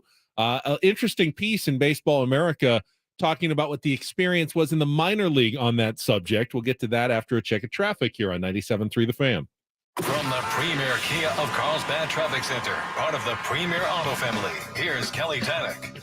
Well, it continues to be a pretty uneventful ride on our roads, but who's complaining, right? Just keep in mind if you're heading out on the 8th into East County, you've got the right lane blocked between El Cajon Boulevard and West Main Street for some emergency pavement repair. And that right lane is blocked, but at this time, it really doesn't seem to be in too bad of shape. I'm Kelly Danick with Ben & Woods, San Diego's #1 sports station, 97.3 The Fan. So I had heard this question asked a couple of times. We think we talked about it, actually. J.J. Cooper writing in Baseball America. I love because J.J. Cooper. He's got such good stuff. They've been, they've been using these pitch clock rules in the minor leagues for a little while now. This is not new to them. It's new to Major League Baseball, but not new to minor league baseball. And the question was asked, hey, does this mean less time to purchase concessions like beer? And does that turn into rising ticket prices from clubs to compensate? And JJ kind of went through it in the test group of 120 teams last year that played with the pitch clock. Minor league front offices say, even though the average game time dropped by nearly a half an hour, they said universally they did not see a loss in concession sales because the games were shorter. I think it's going to come down to you're going to miss, like we've all done this so far in spring training. We have put a game on. We have gone into the other room to grab our laundry basket so that we could fold laundry. We have gone out to pick up the dog crap in the yard. Come back. And you're like, what the hell? We're in the first. Now we're in the third. It's moving quickly. So you're just going to have to be. It's going to be I an don't- adjustment period, I think, for fans. I don't think people are going to eat and drink less than they do at the ballpark. They're just going to probably miss more baseball. Well, what one GM said from the minor leagues is we didn't see concession sales suffer due to shorter games as fans were staying the same amount of time as they normally would. They were just now staying until the end of the game, until the end of the 7th inning. You had a lot less people leaving early from the shorter games. It's not like, hey, we're going to stay for 7 innings. It's more like, all right, I got 2 hours and 30 minutes in me. And then wherever we are in the game, I'm probably done and I have to leave at that point. Now they're getting to see the whole game, though, instead of leaving after the 6th or the 7th. And, they're there for the same amount of time and buying the same number of drinks and snacks that they normally would during the course of a game. JJ's pretty savage on Twitter. Somebody says ticket prices should be cheaper if the games are shorter. And he says, well, the last I checked, I'd pay the same for an hour 45 movie or a 2 hour and 45 movie, don't I? Also, last I checked, you don't get charged for extra innings or overtime. It all evens out at the end of the day. Here's the burning question, though, Ben. Will I see the end of a Padres game in person this season? It's possible. It's much more possible than it was before. Than it's ever been. Another GM said what they also saw was that post-game promotions like kids running the bases were much better attended because families were more willing to stick around for the entire game, which he thought was good for young fans. I think I made the point a couple of weeks ago, went down to that Cholos game in Tijuana, and they kept their stadium open like a couple hours after the game, they have a club there and still had drinks and concessions. I know that Major League Baseball instituted that 7th inning alcohol beer sales policy many, many years ago because they don't want people drinking and driving after the game. So at least, you cut it off an hour beforehand, but you might be able to create some designated areas for people. Hey, if it's a 2.5 hour game, but you want to spend 3.5 and stick around, and they've got an area like, keep the park open, especially day games where people can stick around and still buy snacks and, hang on the lawn if they want a 3.5 hour experience. You could create that for fans, even if the game was already over. Yeah, I just it's going to take it just like anything new. You'll adjust, you'll adapt. I honestly, knowing how the Padres do their business, is it going to surprise anyone if they're going to take care of you if you're not satisfied with? I just, what I can't wrap my head around is loading up the kids in the car, driving down to Petco Park. You walk in, there's a beautiful baseball game at a beautiful field. You have your hot dog, you have your beer, your soda, whatever it is. And then the game ends, and then you're super mad because the action didn't drag on 15 to 20 minutes longer. I have been out of the three of us, the one that's kind of leaning more of, all right, we need to make some adjustments. It is feeling a little bit sped up at this point. And again, please remember, they're calling it to the letter of the law in spring training right now. I don't know if it's going to be the same in the regular season. I would assume that it is. And they're just trying to condition these players to get ready, be ready. Let's get this thing going. Offense clearly hasn't suffered. I just don't know how much the fan experience is going to suffer. I think once you get there and you're in it, I don't know that it's going to feel dramatically shorter. I feel personally, I will be less likely to want to leave my seat knowing, hey, I could go grab a hot dog, but if there's 4 people in line, I might miss a whole inning because the other thing too is it's going so fast. Think about the lineup that this team is. It's like a lose-lose because let's say baseball didn't change any rules, but you still have Manny Machado, Juan Soto, Fernando Tatis Jr., Xander Bogaerts, Jake Cronenworth, Nelson Cruz all coming up. Like, do you want to leave your seat anyway and miss, something that which those is guys why, want to do? and we've already seen it for years, especially in premium seating, but in seat service, yeah, I would think teams will need to be on the top of their games, especially this year, and maybe start looking at ways of expanding that to even more fans, where you can just order from a phone and someone brings you your hot dog and your beer in your seat, and you don't have to go anywhere. I mean, it's done. Obviously, ballparks know how to do it. The better that they do it, the more efficient they become at that. That'll be good for both teams, more sales of concessions during game, and good for fans. You don't miss any action while you're sitting there if you order everything on your phone and it just comes right to your seat. It's kind of a win-win for everybody. Would be, that would be my recommendation, to make sure that they're on point when it comes to in-seat service during this season. And at the end of the day, I don't know that people are going to. I'm not going to change my eating and drinking habits necessarily when I go to a game. I always have my same places that I like to go. I get my thing and I eat it and I'm good. Now I'm not going back for multiple beers and stuff throughout a game. I get my one piece of food, my one soda, and some Cracker Jacks, and I'm pretty good to go. But I know that I'm not everybody. What's the start time now this year? Where it's still at 6:40? 6:40. So we'll probably see a lot more games ending around 9 to 9:15 as opposed to 9:30 or even 10 that we have in the past. And I think ultimately that's a really good thing.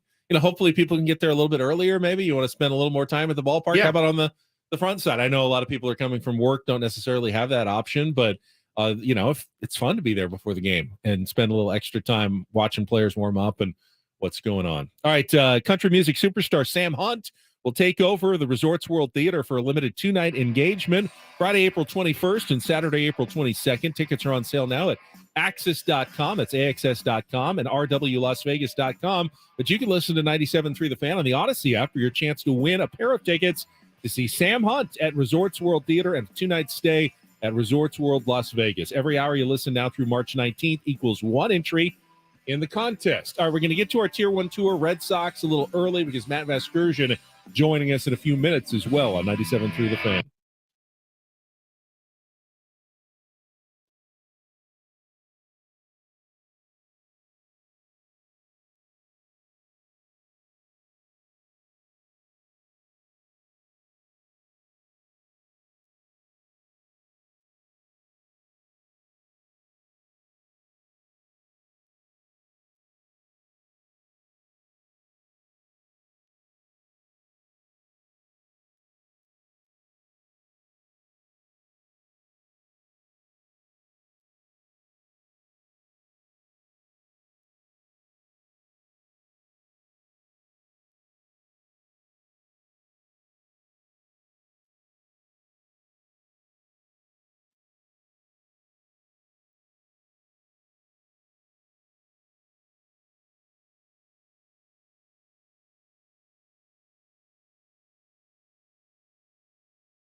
All right, halfway home on a Tuesday. Ben and Woods, 97.3 The Fan. Ben is unfamiliar with what I'm about to do and pitch and put him on the spot, which I like to do. I like to surprise you. Ben, Very how does this much. make you feel? Ben, how does this make you feel? Like I always feel, very Nervous. uncomfortable. Yeah. Uncomfortable. So I've been having some issues. I'm Woodsy. That's Paul Reindl, executive producer. Ben Higgins, your friendly neighborhood sports anchor. Having some issues sleeping again. Just tumultuous night sleeps. And I've got, in case of emergency, a little Ambien to help, a little sleep aid. Now, Ambien is very strong, and it works when you use it. But you know my stories of Ambien. Purchases on Ambien you've done before? Many Yes. purchases. What's that shirt you've been wearing lately that's an Ambien purchase? Oh, my Joe Frazier Yeah. sweatshirt. Yeah. It's the softest, most comfortable. My wife hates it, Ben, with the fire of 1,000 Is it suns. really soft? Or are you just saying No, that because dude. you're ashamed you bought it? Justifying your purchase It's after the fact. I'll bring it in and let you feel it. It's unbelievably comfortable, but I bought it in an Ambien haze off of Instagram, and I don't know what got into me. I had been watching Rocky a lot, and I thought, oh, Joe Frazier's cool. Couldn't tell you one thing about him. I know he was a boxer. I thought it looked cool. It's yellow and brown, so it's like Padres. Then on the back, there's about 1 million words. It's horrid. It's a horrid sweatshirt. My wife barely lets me wear it out of the house. So I have bought before a case of Peter Luger's steak sauce. Just showed up at my door. Bought a picnic basket. Showed up at my door. Picnic basket. Yep, with all the accoutrement, Ben, all the wine glasses, the charcuterie Yeah, boards. Yogi inside. Bear over Yeah. here. No idea why. Zero. Showed up at my door, all these boxes. So last night, took an Ambien because I just haven't been sleeping. And I was struck with inspiration. Now we have, again, coming up, we have a lot going on. The Ben and Woods Open is coming up on April 6th. Tickets on sale March 22nd. We've got opening day. That's going to be huge. Always huge for our show. We also have our 5-year anniversary. 5 years together as a show is a milestone. And we kicked around some ideas off air. Should we do a live broadcast? Well, we're already doing one for opening day. We can kind of fold those in together. Come out, support 5 years, come out, support the show, come out, support opening day. So I thought, though, we know the date, Paulie, again? I'm going to ask you for the 7,000th time. Yeah, What is our 5-year 28th. anniversary? The 28th Tuesday, the 28th. Yeah. Okay. 3 weeks from right now. today. If we can pull it off, and I think I can, because I sent many furious texts to people last night pitching this idea. A Ben and Woods roast, live on the air, live on the radio. We get some professional comedians, we get some people we know, give Adam, Mr. Comedy himself, a chance to come in and roast us live on the air. Now, you can't do a 4-hour roast. So I thought maybe the first couple hours would be a little bit of a retrospective, have some fun, talk, whatever's going on with the Padres, everything else. The kind of a normal-ish show. Then from 8 to 10, we get roasted for our 5-year anniversary. Ben's over here like, that sounds like every He's day. like, oh, so just a normal, just a normal Tuesday. right? But Exactly. no, roasts they're very Would hurtful. tier ones be allowed to call in and roast us as well? Yes. Okay. So I Okay. give them. Right. You got 3 weeks to write your roast jokes. Get them ready. I'm going to get some people in here. We get some food in here. Do it up big. And Honestly, I'm just glad. I thought I was going to have to do a show on Ambien for a second. So you on Ambien would be, ooh, mama. He'd just fall right asleep. That's a good point. Well, you say that. Yeah. You say that till you're sitting. Ben falls asleep without Ambien. That's true, but you say that, and then you're sitting in your kitchen last night eating tuna fish out of a canister at like 9:30, which is also something in your underwear. That's also something that happened last night. the little hockey puck can of tuna, No. Like No. I got it at like a Lazy a Acres supermarket plastic tub. tub of tuna. Yeah, salad. eating that. Not yes. just tuna. No, tuna no, salad. Okay. You know what else? As an aside, I don't like this thing that men can't change because I now eat cranberries and almonds in my tuna salad, which I was previously repulsed by. Now I can't get enough. Isn't that weird? I like the little crunch and a little sweetness. I It's do not too. a bad call. Bro, I'm sold. I was repulsed by it for years. I can go the other way too. I can go like dill pickle. Oh, 100%. That works for me as Celery, well. yeah. Crunchy celery. Delicious. Yeah. And so people can change, men as well. For sure. Um, Hey, can are we you in on that though? Sure, let's do the roast. Holy crap, he said yes. I thought for sure you were going to say no. Someone can carve the roast into dime-sized slices. Yes. So that's going to go down 3 weeks All from, right. from today. I Can guess I got to we- clear it all with right. the brass. But I don't even know if this is possible. Paulie, can we play our first ever segment? Do we have that? Here? From our we can do here or from our first station. Like what it sounded like the first 5 minutes I don't think of Ben and we Woods have ever. Do we not have that? I was curious if that even existed. I have no idea what it sounded like. I neither, could not but it was tell terrible. you. I think I think we took a caller and he talked for like 15 minutes. First Yeah. segment. I think so. It's very nervous. I mean, we'll find some things looking back for sure. Yeah. And get some special guests and things like that. You know, we like to do things big here. Yeah. So if All right, we, you that's 3 weeks from today. The earliest clip I believe I have is a caller winning tickets for yodeling. yeah, the yodel. That was very on early. Yeah. April early. 13th, 2018. Okay, a couple That's weeks. the 2 earliest we weeks have. in. Okay. Yeah, do a little look back, do a little roast. Kind of makes my stomach sick because I know I'm going to get crushed, but that's what a roast is. We got Matt Vasgersian coming up shortly. So let's fire up the truck, the bus, and continue our Tier 1 tour of spring training. We got Matt Vasgersian. What was that? That was actually that was a little. the YouTube stream and not the bus of Tier 1 tours. Left the YouTube stream up. There you go. There we go. All right, we're just making our way through the Padres schedule, opponent by opponent, and since they're going to play everybody this year, and today we are hitting a team that has been most noted for losing a superstar player in Xander Bogaerts, the Boston Red Sox. And we've asked the question a number of times, what are they doing in Boston? This should be a big market team. This should be a spender. They shouldn't be letting star players get away. All of that is true.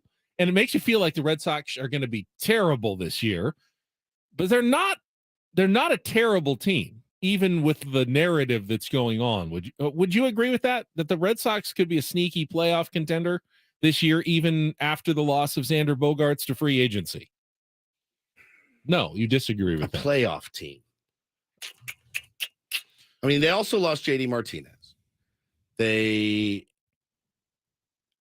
I don't know that their lineup is going to be able. Well, I mean, I to- think it's more their starting rotation that keeps them in it, if healthy, with Sale, Kluber, Pivetta. I mean, they could easily, it could go bad for this team. A couple of injuries and it can go right down the tubes. I mean, Chris Sale is seemingly back right now. Yeah. Saw him pitching in a spring training game. Looks pretty good. They went out and they got Corey Kluber. He's going to pitch for them as well. Kind of marginally effective guy. Pavetta's pretty average. Garrett Whitlock, Tanner Houck, solid. But I just, like you said, man, I feel like they're just guys right now. The number that's set for them is 78.5. And I don't know, man. I'm going to take the under at 78.5. And they still have Rafael Devers. Yeah, he's a really good player. Kept him around to anchor the lineup. They added Justin Turner. Yeah. Who unfortunately lost his face yesterday. He wore one hard. Took a fastball. Matt Manning, I believe his name was, of the Detroit Tigers. Oh. Got away. Just the nightmare scenario right into the face. 16 stitches later. Hopefully he's going to be okay. But they're kind of counting on Justin Turner, an aging Justin Turner who wasn't exactly on his best statistical season last year with the Dodgers, to kind of be in the middle of their lineup. That's a concern. The lineup is definitely not what you would think it should be for a Boston Red Sox team. Added a couple pieces to the bullpen: Kenley Jansen, Chris Martin, Joely Rodriguez. They've got, remember Dan Altavilla? Remember him? Yeah, I Former remember. Padre with a big dumper. They've I got remember him. Dan Altavilla. He got a minor league deal. With an We were invitation in to San spring Diego, training. so I always wanted to call him Altavilla. But it's Altavilla. Yeah. So they overpaid for one of the Japanese stars, Matsutaka Yoshida. Yep.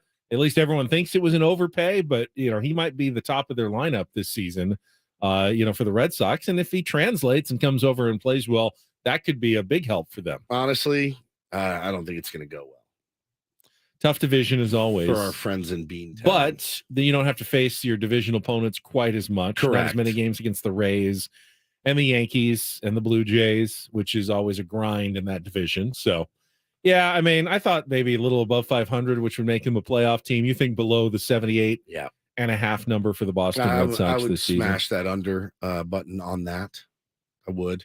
Just don't see, too many things have to break right for them to go well. I mean, if Chris Sale stays healthy and has a Sale-like season, they could definitely be a 500 team. It's more like Chris Frail, though, at this point, to be honest with you. It's just every year it's something with Chris Sale. It's a freak injury. It's an elbow. It's just he just doesn't have I don't think he has the ability to make it through an entire season. So without him, James Paxton, Ben, what does he do for you? Corey Kluber, what does he do for you?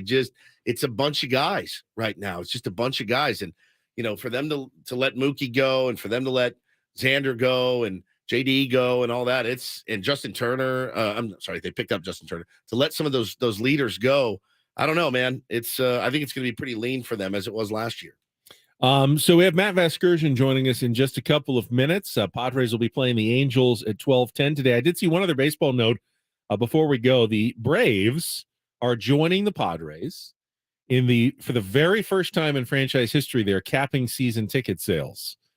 So they are getting a lot of interest in that team in Atlanta right now. And they said by opening day, they will be starting a wait list for season tickets for the first time ever, just like the Padres did last month when they capped season ticket sales and started their wait list after FanFest. So same thing happening in Atlanta right now.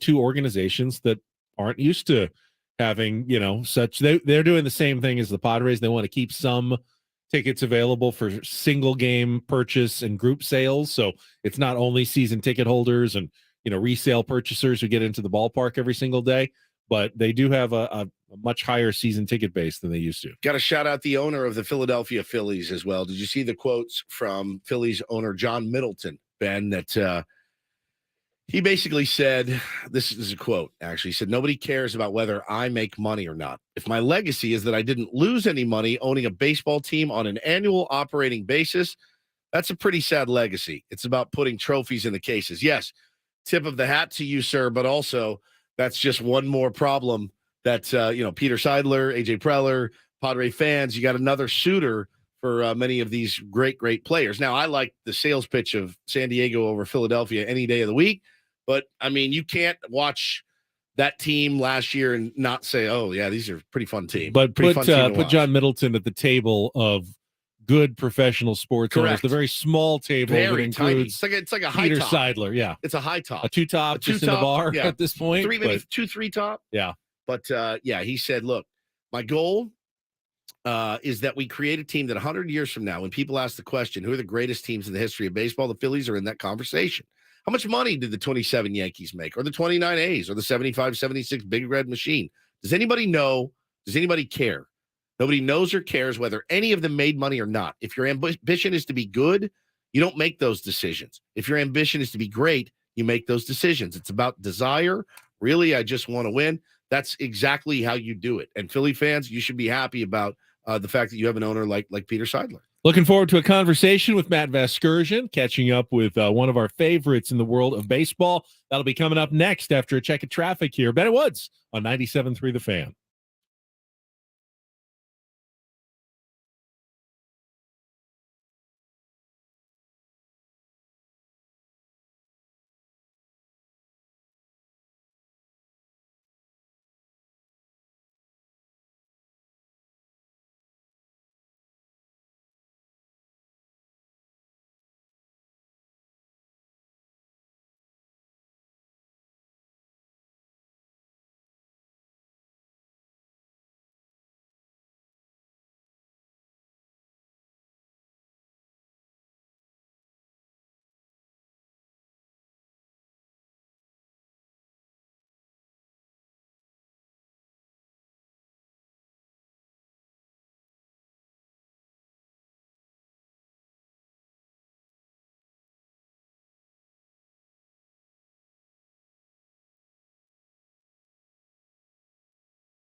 Premier Chevrolet of Carlsbad fan hotline. It has been far too long.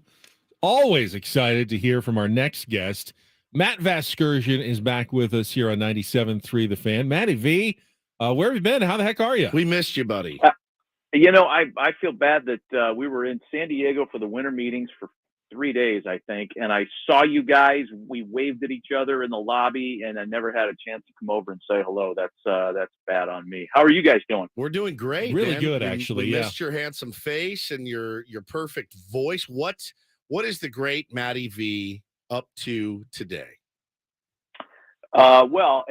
If you must know, we just finished Hot Stove, our morning talk show on MLB Network, and I'm going to drive home as quickly as I can after visiting with you guys to see what kind of damage dog number 2 has done in the house. It's been nightmare. About 6 hours by himself, and he's a savage. So I got that to look forward to. We usually have you on actually in the studio, although we're streaming on YouTube now, so we've taken to watching ourselves. It's very a little weird. bit instead of you. Maybe we shouldn't be admitting that, but but we do appreciate having you on in the mornings. And is that your plan all season long? We're going to have you on at MLB Network. Yes. I'll be, I think, out and about a little bit more, out of the studio a little bit more than the years past. I'm still doing a handful of games with the Angels, but I'll be doing a lot of MLB Network showcase games. And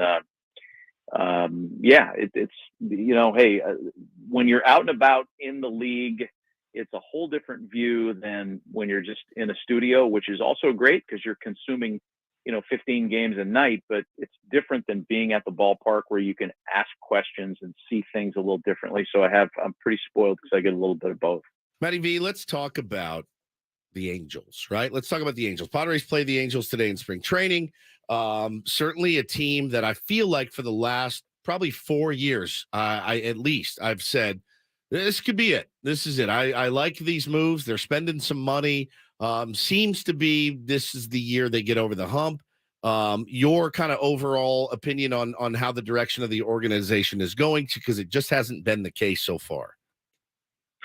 Yeah, and look, I've done the same thing. I thought last year when they started out so great in April, they got to May in first place. I thought it was sustainable. It was, however, a house of cards because one injury to a key player, and they didn't have the depth behind that position to stay a winning team. And it happened when they lost Trout for over a month. Rendon went down early for the rest of the season, essentially. They lost Brandon Marsh when they traded him. Jared Walsh got hurt and had surgery. They just didn't have the depth. So this year, under really weird circumstances, right? Because the team was on the block. It was for sale officially. And to operate as a baseball operations department and as a GM without the parameters of, a firm set of figures from ownership, that's hard. However, I think Perry Minasian did a really good job. He beat the rest of the market to Tyler Anderson, and they signed one of the premier left-handed free agent starters early on for nothing at a price. Yeah, for nothing. Yeah, that for price nothing. would have gone up if they waited. That was a great signing. Great acquisition getting Gio Urshela. Just as good was getting Brandon Drury, because those were two guys that had they been Angels last year, the Angels would have finished north of 500 because they would have had a plan in place and a good pivot for when Rendon went down. They would have had somebody that could have played shortstop all year. There was a lot of uncertainty there. So they've made themselves deeper. I still hoped that they had signed another right-handed starter. It's a very left-handed heavy rotation, but that's okay. Compared to what they went into opening day with last year, this is a much, much better team. And for me, I'm not just saying this because I work for the team. I think it's a postseason team. Matt, I have trouble getting a read on what Shohei Ohtani is going to do. If he was, I'd say if he was just an American ball player, so, he clearly wants to go to free agency. He's not going to sign with the Angels, but I don't necessarily know that that's the case. And there may be a little bit lost in translation and culturally. What's the read that you get on his future and whether or not he does want to maybe stay with the Angels? Ben, it's the great question. Nobody knows. He's a very private guy.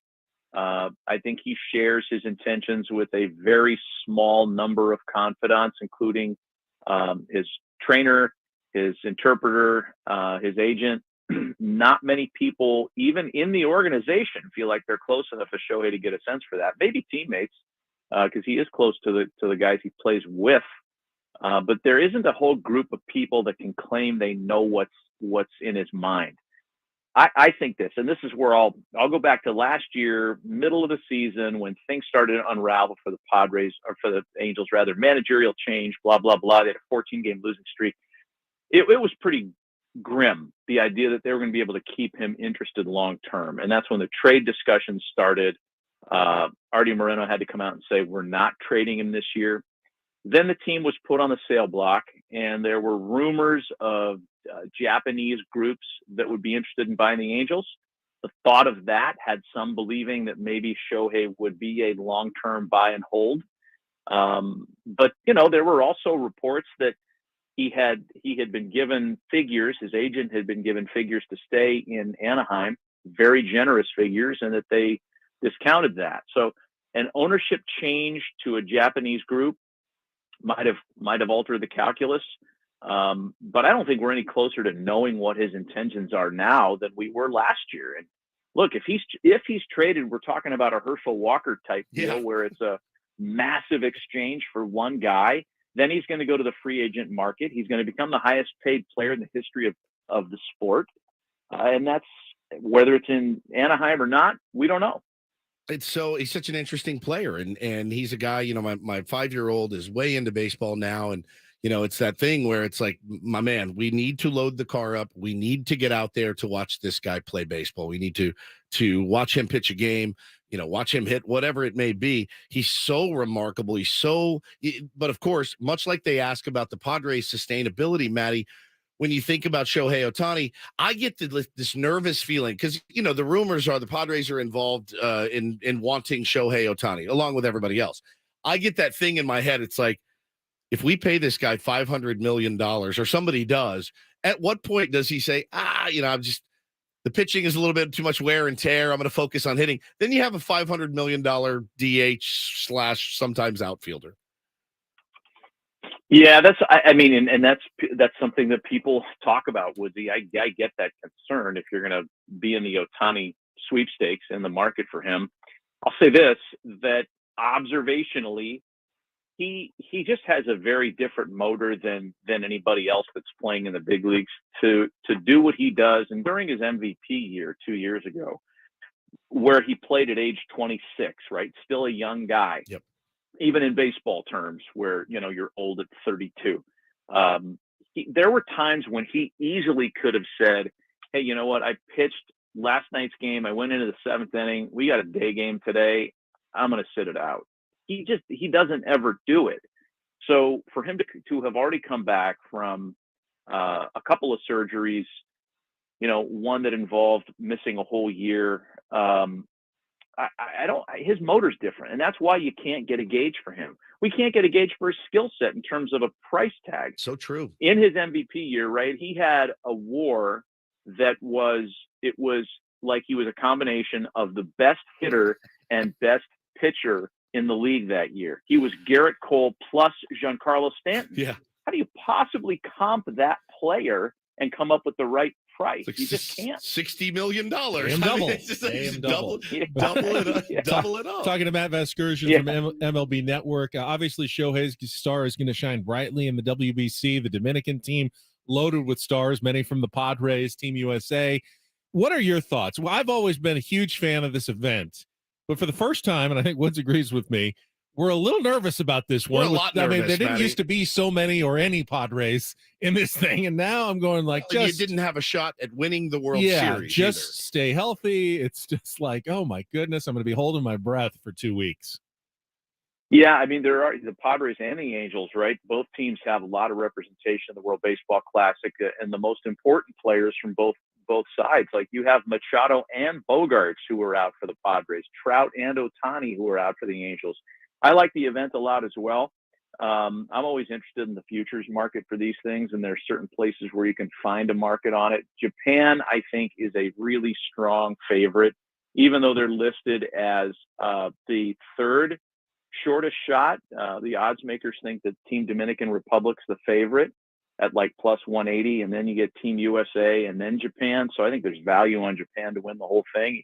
It starts tonight, right, with the Netherlands and Cuba, and that game's at 8 p.m. San Diego time on FS1.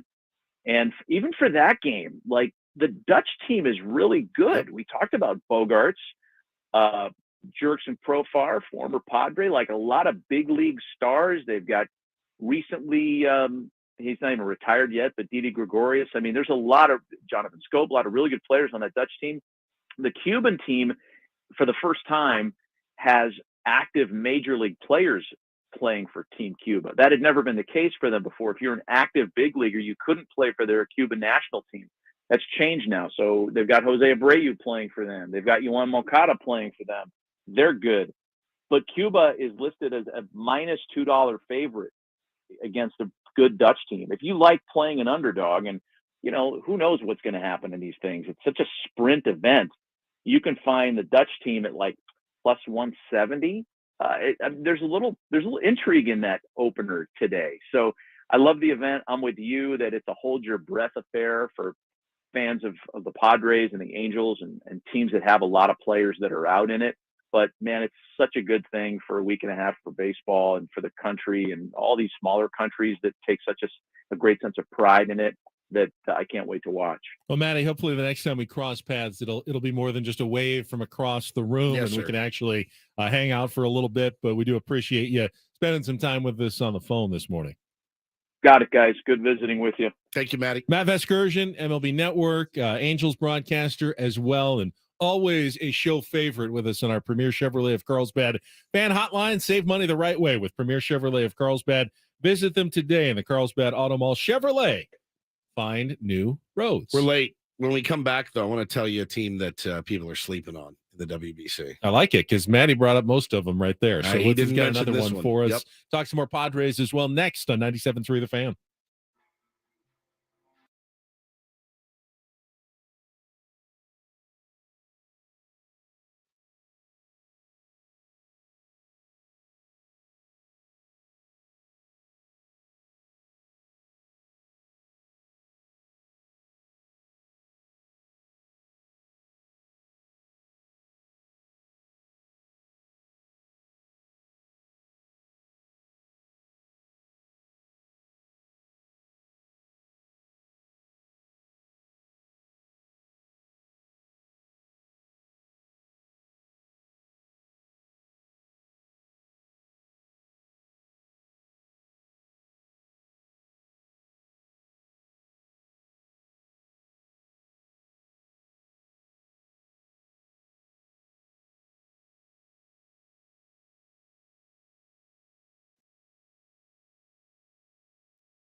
too long. Yeah, I had forgotten that we tried to get him on during the winter meetings when we were downtown. We were, like, and yelling we at him were on the gonna air. have him on, Yeah. and We'd see him walk like by and just twice start past screaming. us, and he said, "Oh yeah, I've got you. I'll come by later." And Never it did. just never happened. Now he was busy. I totally get that. He Probably had even live shows on the top busier floor. than us, or whatever. but at the same time, it was a bummer that we didn't hook up with him then. So good to talk to him this morning.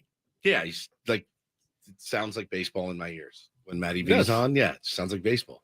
How about this squad that nobody's really talking about? I don't know the odds. If somebody wants to punch up the wagering odds for Team Venezuela, Ben, have you seen their rosters? I don't think I've gone through the Venezuela Oh, my roster. God, dude, it's nasty. I mean, it's nasty. You got Pablo Lopez, number one. You got Jesus Luzardo. You've got Ranger Suarez. We all remember Ranger Suarez from the playoffs. You've got Salvador Perez behind the dish, along with a couple other big leaguers, Omar Narvaez and Robinson Chirinos. You got Jose Altuve, Luis Ariz over on the All right side of batting your field. champions. Yep. Both. You got Eduardo Escobar. You've got Eugenio Suarez, Gleyber Torres. You've got Ronald Acuna Jr., David Peralta, and Anthony Santander, who's a stud. And your designated hitter is Miggy for Team Venezuela. Like, I'm looking at this roster going, why isn't anyone talking about these guys? They lost Robert Suarez this week. Yep. He was going to play, but decided to stick around with the Padres. But, you know, when it comes to this is baseball. It's baseball. And Right this guy, is right day. It's not Right- even like a best of 7 series. The WBC is essentially there's a little bit of pool play, and then I think it's just single elimination, like quarterfinals, Yeah. semifinals, final. There's so much variance in what can happen in one baseball game. I mean, every year the team that wins 58 games is going to at least win one against the team that wins 110. That's exactly right. So it could easily happen. It's a tournament, that man. any of Anything can these happen. teams could sneak into the knockout round, and then all they have to do is have a couple of good days, and they'll be the champions. So I think long shots are an excellent play at the World Baseball Classic. Matty said Japan, they're the third choice. They seem to have played well. Obviously, they've won it twice, right? Yep.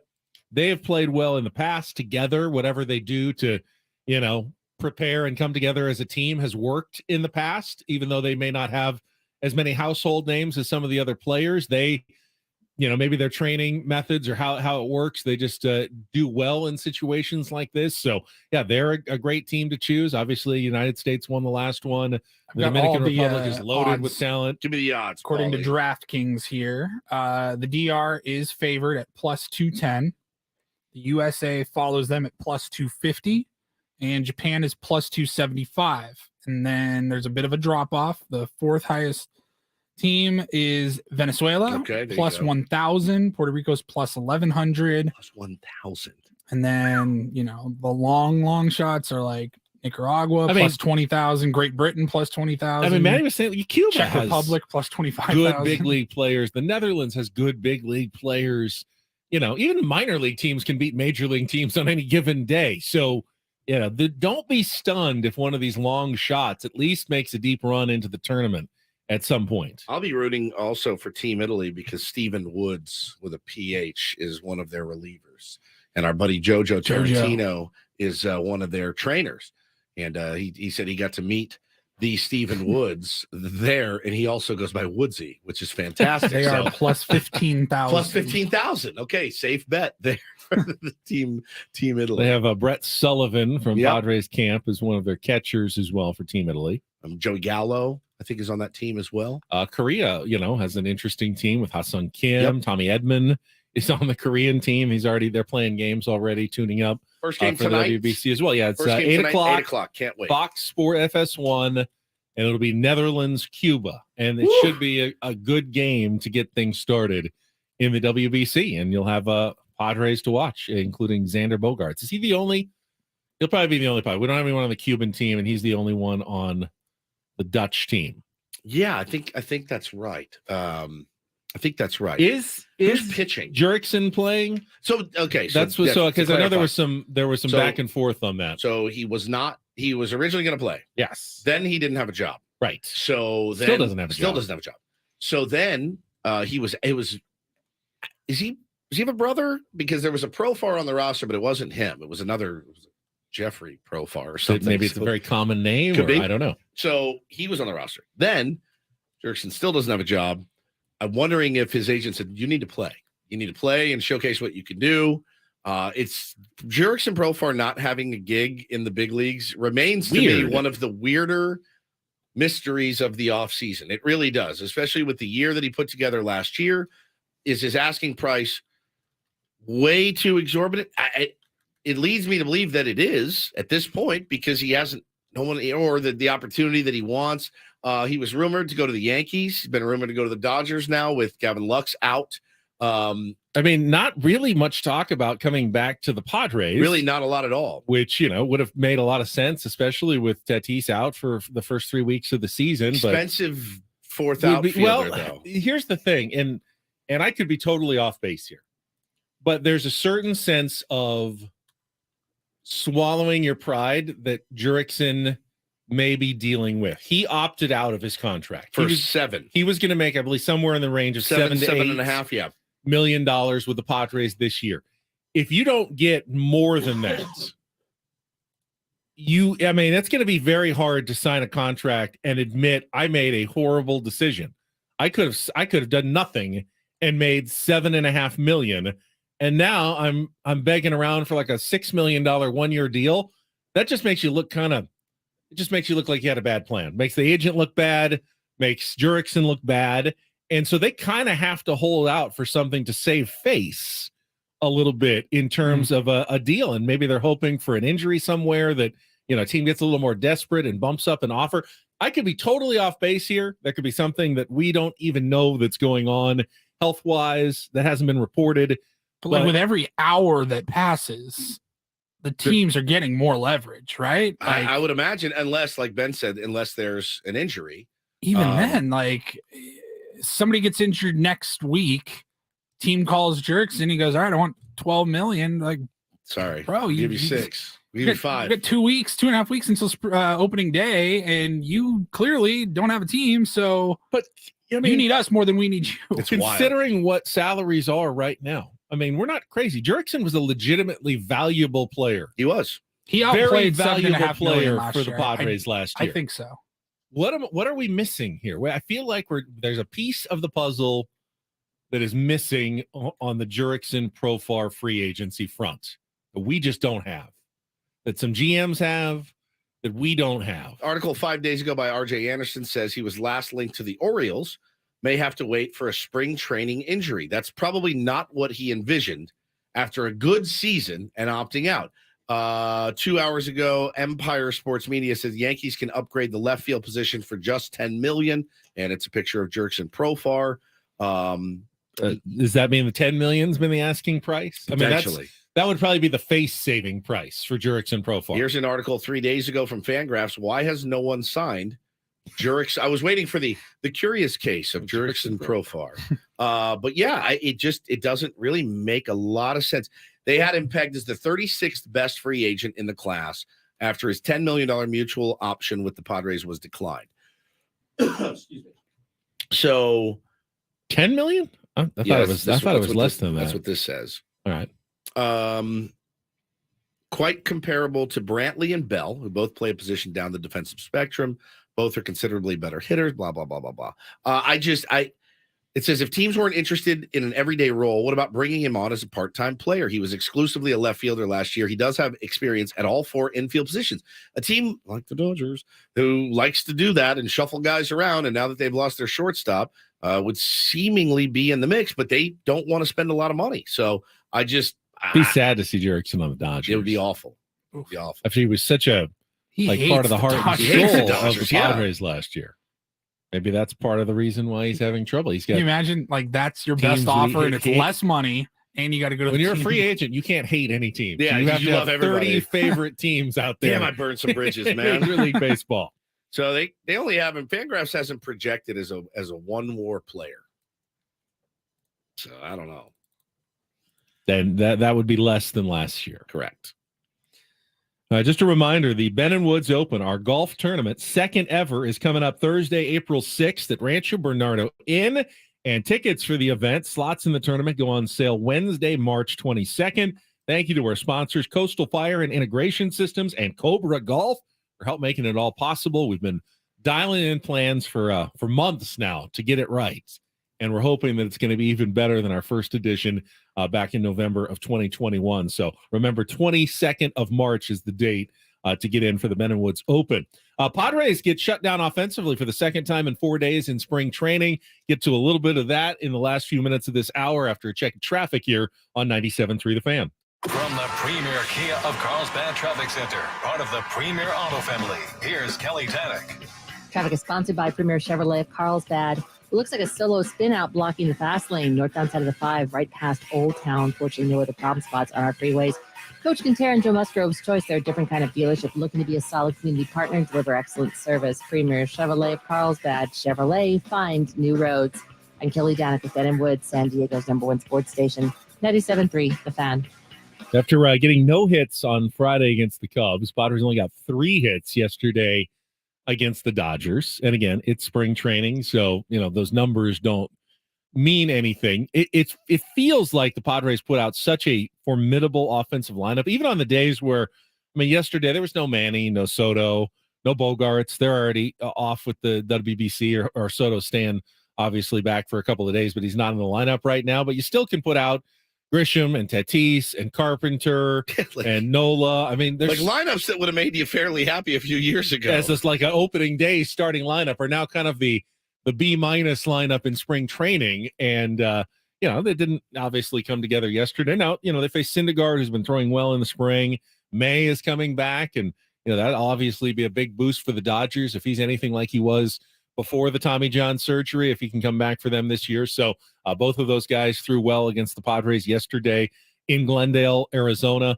But, but they had plenty of hits over the weekend on Saturday and Sunday. So maybe it's just the normal ebb and flow of spring training. Yeah, and again, if you look at kind of what they're doing spring training wise, near the bottom of the pack offensively, but the leader of the pack right now offensively, the Kansas City Royals. You got some teams that'll probably be there at the end offensively, the Yankees, the Brewers, who are a team that had kind of a feudal offense, or top 3 in baseball in spring training. So again, doesn't mean a whole hell of a lot right now. You'd love to see a little more pop from the San Diego Padres. That's something we haven't seen a lot of. They only have 7 home runs. Now the Marlins have 4. They're tied with the Cubs for the lowest number of home runs. It's been crap weather in Arizona. It's been windy. It's been butt cold. It's been rainy. Not worried about it in the slightest, Ben. Just kind of wanted to update you guys on kind of where they were. Solid, 260 hitting team right now, but this team is going to be capable of so much more when these games actually count. Grisham, who has been really locked in early in the spring, had an 0-for-3 with 3 strikeouts yesterday. Now, that's going to happen over the course of the season. You just want to make sure that he keeps his confidence going forward. Don't let a bad spring outing get in your head at this point, especially with 3 weeks to go until the season starts. But numbers wise, the Padres, other than Tatis, who's still looking for his first hit, there's a lot of high OPSs still, even with the offense not doing great. I always say anything over 800 on OPS, you're doing a really good job. Soto's over 2,000 right now in spring training action. That's really, really good. Azocar's OPS is even over 800 right now, and he doesn't have a ton of slug. He's got a better slugging percentage than Trent Grisham right now in spring training. It's all small sample size, but as you're battling for that final outfield spot, Dahl's a 522 slugging percentage right now for the Padres. He's been having a decent spring. He went 0-for-3 yesterday. This is pretty interesting. Angelo tweets, "This Jurickson situation reminds me of former big leaguer Jody Reed. I had completely forgotten about Jody Reed. He was offered a 3-year, $7.8 million contract extension, Ben, by the Dodgers. Turned it down in order to become a free agent. He eventually wound up signing a 1-year deal with the Milwaukee Brewers for $350,000. I wonder if he lies in bed at night and thinks about, I turned down $8 million for $350,000. That's like when Monty Hall says, do you want what's in the box? Yeah. Or behind the door? Right. And you go, oh, it's a nice prize, but I'm going to give it back. And there's a like a jalopy or a duck or something. I haven't heard door. the word jalopy in 30. Paulie, do you know what a jalopy is? It's a car. Okay. Yeah, crappy car. Crappy car. It's a fun word, isn't it? It's a fantastic word, but I just haven't heard it. Good Scrabble word, too. Since the 80s. Jalopy. What a jalopy this thing is. All right.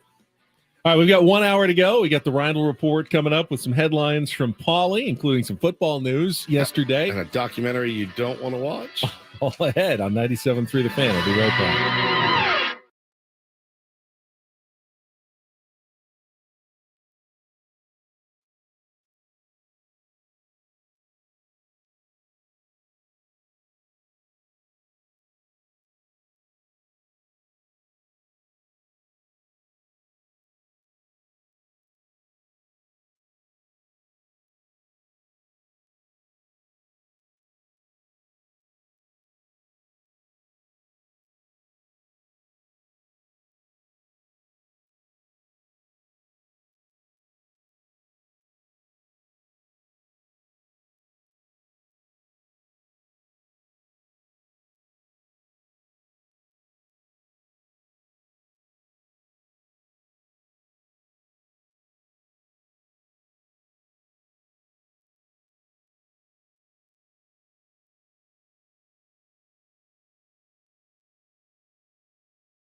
Final hour, Ben and Woods here on 97.3 The Fan. Do you have another Seals game this week? No, they're on Or the they're road. after their big outdoor game. They're hitting the road.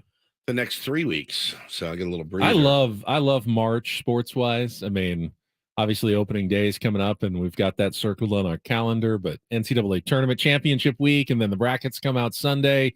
Golf season's picking up. This is the Players Championship week. Big week. At Sawgrass. That's the one with the Island Green 17th. And they sometimes call it the 5th major, even though it's not. It's usually the best field in golf, though. A huge payday. And then the Masters is just about 4 weeks away as well. I think we're about a month away from the start of the Masters. Well, first day of our tournament, which is less than a month away, is also the first day of the Masters. So that's getting close as well. Are you going to get some new clothes for our tourney? Are you going to dress up a little bit, like new golf wear?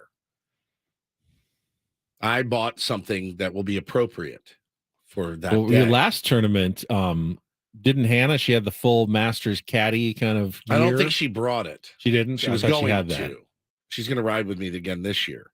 But yeah, you get like a fresh fit for the tourney. Are you going like the old school? You'll see. Are you going, You'll see. Surprise.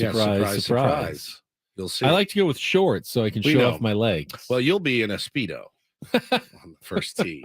So everybody, I'm not going to let you live that one down. Graham DMs here in the chat, not DM. How do you sign up for the golf tournament? Graham, it's a great question. On March 22nd, that's when tickets go on sale, or slots. There'll be a link. That we will send out on the 22nd. Yep. We'll put it in and the then chat. You make a mad dash for the computer and make sure you get your name in as quickly as possible. And then if you don't get in, you scream at us. If there was a better way, we'd try to come up with it, but I think that's what we got for now. Yeah, I mean, it's like going to a concert. You got to log in and you're in the queue and hopefully you get in, and sometimes you don't and it sucks. And then sometimes, though, people will drop out and we're going to have a backup list and all that. But yeah, and at the worst case scenario, you can still come out and hang out with us that day out at Rancho Bernardo. Yeah, absolutely. Come say what's up. Yeah. We're gonna be doing a bit of an abbreviated broadcast that day as well. But yeah, it's gonna be a lot of fun, and look forward to seeing everybody, giving everybody the bro hug and dapping them up and watching Ben in a Speedo. Maybe. What if it's really cold? It might be. Country, it shouldn't be, though. It's going to be April. It'll be nice. Should be. Spring, I'm thinking also 70s, 30 degrees every morning. So it was a little warmer this morning, I thought. Not quite as bitterly cold when I got up today. Pretty cold. Country music superstar Sam Hunt will take over the Results World Theater for a limited 2-night engagement on Friday, April 21st and Saturday, April 22nd. Tickets are on sale now at axs.com. That's AXS.com and rwlasvegas.com. But you can win some. Just listen to 97.3 The Fan on the Odyssey app. You get a pair of tickets, an entry every single hour you listen through March 19th for a 2-night stay and tickets to the show. All right, Paulie, why don't you give us some headlines? Let's get to the Rindle Report. And get things started here with our today's edition of the Rindle Report. Now tuned into the greatest. Welcome to the Rindle Report with Paul Rindle. Hi, Paul. All right. 2 stories from the world of sports that we haven't gotten to yet. We'll start off in Major League Baseball. And 1 story that you didn't know you needed. Are you laughing, biatch? It's the Rindle Report Hey, Paul, how you doing? Okay, how are you? on 97.3 The Fan. Are you ready to bless the mood? I need some help, please. That was good. Can I get a yeah? Oh, yeah. All right. All right. Got a story here in minor league baseball that Woods, you actually sent this my direction this morning, and I've been trying to read through it. It's from Bob Nightingale in the USA Today, and it's about John Singleton. He is a Milwaukee Brewers minor league first baseman who I believe was like a pretty highly rated prospect at one point, but he has been suspended for several years for like having weed on him. Yeah, broke into pro ball with the Phillies in 2009. The Astros picked him up. He was labeled a drug addict. He could not stop smoking marijuana. He has severe anxiety, severe depression. It was the only thing that worked. He's been suspended 3 times by Major League Baseball. Yep. So today he is a 31-year-old minor leaguer trying to make it back to the big leagues for the first time since 2015. He says, my career would have been completely different. It would be a complete 180, to be honest. Times were different back then. People thought a different way back then. It's strange because everyone was so open about alcohol, but had completely different feelings about weed. And he said, honestly, because I'm from California, it's so normal to me. I didn't notice things were different until I got, somewhere else. Then when laws change and with baseball and federally, it became not only accepted but definitely more normal. So yeah, man, he's a pretty good player. I mean, he's with the Astros now. no, he's with the Brewers now, I believe. Or is he with the Astros? Yeah, Brewers. He's with the Brewers. He now. was with the Astros. He was with the They Astros. gave him a shot. They gave him a shot by putting him on the 40-man roster because minor leaguers could not smoke marijuana. Major leaguers could. If you're on the 40 man, they don't test for recreational So they drugs. still do test for marijuana in the minor leagues. I believe so. And you could be suspended. Literally, once you're on the 40 man, like, good. And yeah, so he put up a good season last year. He's a power guy. He's a big dude. So you're telling me that like a player on the Lake Elsinore Storm who's not on the Padres 40-man roster could have Paul, I mean, I know he doesn't do it anymore, but deliver him weed, legally purchase it, but if he smoked it and then got tested positive for it, he'd still be suspended. I do believe even though that's it's the case. completely legal in the state of California. And it's not a Same performance guy could go to a bar and get enhancing absolutely drug. plastered. Correct. And You could have no someone suspension at all. deliver it to his house too. You can do that as well. You have alcohol delivered to your house just as easily. A pretty cool story, though. Some, definitely a guy that you want to root for because keep an eye on him. Yeah, keep an eye on him for sure. But yeah, he's hitting 500, 583 on base percentage in the first 2 weeks of spring training. And look, they've got a lot of first basemen there. They got Rowdy Tellez. They've got Luke Voigt. But he's like, look, I'm going to keep kicking the door in, and hopefully it'll fall. In the NFL, the official new league year was yesterday. And with that, a bunch of signings it can now become official, roster moves, that sort of nature. And Geno Smith, who was the comeback player of the year last year, he will be going back to the Seattle Seahawks on a 3-year deal worth $105 million. Good for that dude. Includes $52 million in the first year. Good for that dude. Talk about a good story. I mean, you heard the quote last year. We love that quote. They wrote me off. I didn't write back. Geno Smith had a monster year for the Seahawks. 32 years old. 32. Been around a long time. Getting paid I mean, finally. Geno, I was looking back. So in his career, started in 2013 with the Jets. Made 400,000, 600,000, 585, 675, 775, 790, 805. Finally in 2020, he made $1 million. Jesus. 2021, $1,075,000. 2022, $1,002,000. Yeah. And now $105 million. 54 of which is coming this year. That's for him. unbelievable. I mean, good dude, hard worker, good leader, beloved there. I honestly, I wish I don't know how diehards feel about it.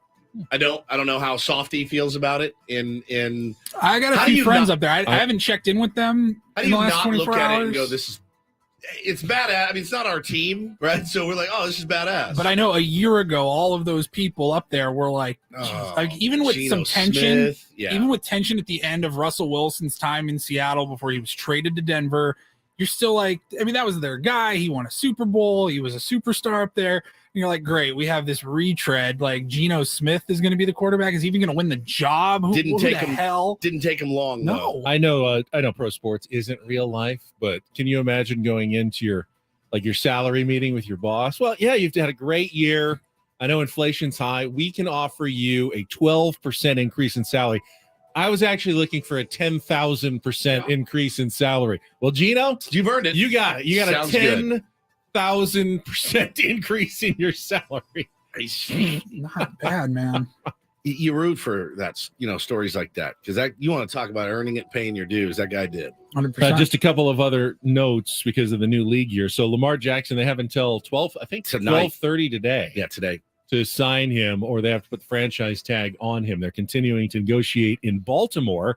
They did put the tag on Tony Pollard. The Cowboys did on running back Tony Pollard. The Jags put a tag on tight end Evan Engram. The Jags also got Calvin Ridley back. Now, he hasn't played for them. Remember, he was suspended a year because of gambling. Oh, gambling. That's right. And because of the new league year, Paul, he got reinstated yesterday and could be a really good weapon for a rising team with Trevor Lawrence. Now gets just automatic. He just bonus guy weapon who comes off suspension. So the Jags kind of a team to watch going forward, I think. It's the Ron Report brought to you by the San Diego Sockers. The Lords of Indoor are on the march to the Ron Newman Cup playoffs. Get your tickets today at sdsockers.com. We'll wrap it up here with the documentary. How'd you tease it? What's the documentary you don't want to watch? I don't think you want to watch this. I man. love documentaries of all natures, Shapes and sizes. murders, all that stuff. Documentaries have changed so much. The docu-series When when we were kids, documentaries tended to be boring. So boring. Something you'd watch in school and Yeah, you'd you fall had asleep. Yeah. And then Hoop Dreams came out, and that was pretty cool. Maybe documentaries can be a little bit better, but even now that one probably seems really boring compared to the new generation of documentaries. There are very few subjects that don't have their own podcast or documentary. Oh these yeah, days. every sports figure's got one now. I just watched a gnarly documentary series on the Murdoch murder trial that just concluded in South Carolina. I have no problem. I can watch that. This one I'm not so sure. It's called Jared from Subway Catching a Monster. It is out now on Discovery Plus. It came out. It was premiered yesterday, and it focuses on Jared Fogle.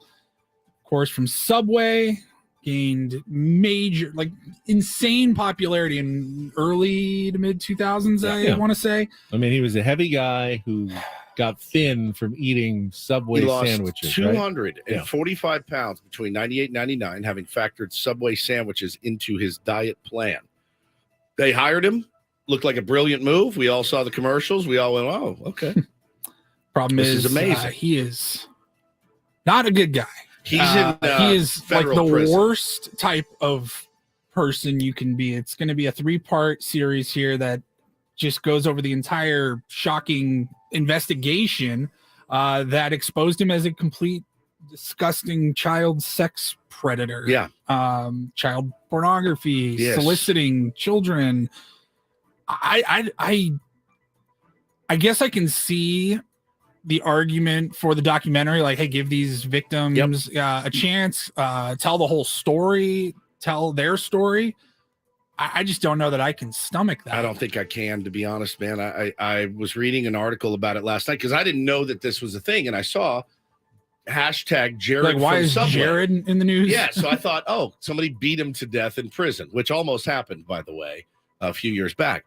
So I thought to myself, why is he trending? So I clicked on the link and I saw that there's this documentary airing. So I clicked on this article and I read this article and it's so graphic.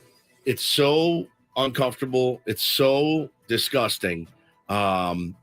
It's hard. I can't imagine watching it. And they have, I guess, some audio. There was a woman. Now this is the interesting part of it. There was a radio host that was interviewing him years ago.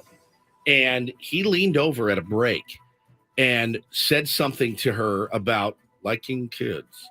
And she said there was something in the way he said it. He was talking about middle school girls. Oh my And God. she looked at him like, that's not a joke. I can see it in your eyes. So she befriended him and then started recording conversations. Well, then she went to the authorities. The authorities said, well, those were recorded. You didn't have authorization. We can't use that. Will you become an FBI informant? She said, I will. And recorded about 4 years of phone conversations, the likes of which I can't even repeat, much less I did not want to read about all sorts of things. And she got this guy and she just nailed him. She nailed him. And so he went to prison. He's supposed to get out in 2029. And his attorney. How do you let somebody out? That's like the that? thing, man. He says his attorney, says he has a medical problem. He's already been seen by world-class psychiatrists. He knows that restitution can't undo the damage, but he will do what he can. It's so I can't bring myself as a father. I just can't bring myself to watch it. Then again, my head's not in the sand about any of this. It's vigilance is what's required from parents. So pretty disturbing. If you want to watch it, that's more power to you. I just don't think I can bring myself to do it. I'll pass. Yeah, I Thank think I'm you. a hard pass on that. Thank you, Paulie. It's the Ron Report brought to you by your San Diego Sockers. Get your tickets for the Ron Newman Cup playoff chase today. sdsockers.com. I guess the explanation for the proliferation of documentaries and good ones is pretty simple. So much easier to record things now. Yeah. Cameras are much more accessible, easier to carry around. Back 30 years ago, you needed a movie camera to shoot scenes, and I mean, it was just You had to be like it was prohibitively difficult and expensive just to shoot even a little bit of video for something. you kind of had to be like the likes of a Michael Jordan, like top 2 or 3 most popular people on the planet, because I told you guys went back and watched some of The Last Dance, and it's still amazing at just how much footage from like 1992 he had camera crews just following him along. It's crazy. I mean, I obviously am too young for this, but I've worked with people at Channel 10 who told me when they started, they were still recording on film, like highlights. Like they go out and shoot a Padres highlights, but they were given like one reel of film, and it would only have maybe 12 minutes worth of film on it. So they had to like pick and choose. Guess. They couldn't just roll Oh, on the this is a whole big game. moment. I should be rolling. Yeah, this could be a big moment, but if they guessed wrong, they weren't even rolling. Like, oh, so and so. If it's a leadoff home run and that ends up being the only I run. didn't think that was going to be a big deal because I didn't want to waste my film. I only had a limited amount. Then they had to go. Then they had to go develop it. There was like a room where they developed it, like an old camera, Holy crap. then they'd edit it with like razor blades and tape and put it together and then run it on the 11 o'clock news. It's such a nightmare. You look at it and go, why would anybody ever want to be in that business? Oh my God. So bad. Just a nightmare. And now you can record on a camera that fits in your 5 phone. seconds. Your phone can record hundreds of hours of video on a card that is the size of a wheat thin or smaller. And it's, absolutely so easy to do nowadays. So huge difference in just the last 30, 40 years in media like that. All right. We'll take a time out. Sammy Spring Training is going to join us at the bottom of the hour. Do we have time? I enjoyed Tier 1 Topic Wheel yesterday. I did too, a lot. So if you Do missed we it, have time? well, we do have Sammy Spring Training. I know, up. but we got 45 minutes. So if you want to join us, we had listeners call in and join us for spinning the topic wheel and give us your answers to whatever random question came up on the spin. If you want to join us today, we can get some new Tier 1s in. 833-288-0973. Call us now. We'll spin the Tier 1 topic wheel when we come back with Ben and Woods after a check of traffic here on 97.3 The Fan.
Still love the Beach Boys. You can't Always- help it. Always So sounds good. good. 833-288-0973. We're going to spin the tier 1 topic wheel. You got a couple of callers on the line. We do have a lineup for the Padres. You want to hold on to that until Sammy comes? I'll hold it. All right, let's just welcome some callers on and spin the wheel. We've got Christy calling us up here this morning. Hi, Christy. Oh, I Hi, like the Christy. enthusiasm. Good morning to you. Good morning. All right, Paulie's going to spin the wheel, and then we'll all answer the question. Here it goes. Okay. What's it gonna be? Right up my alley. What is your favorite romantic comedy movie? Ooh. It's a tough one. Is it me first? Yeah, you can go first. Oh, okay.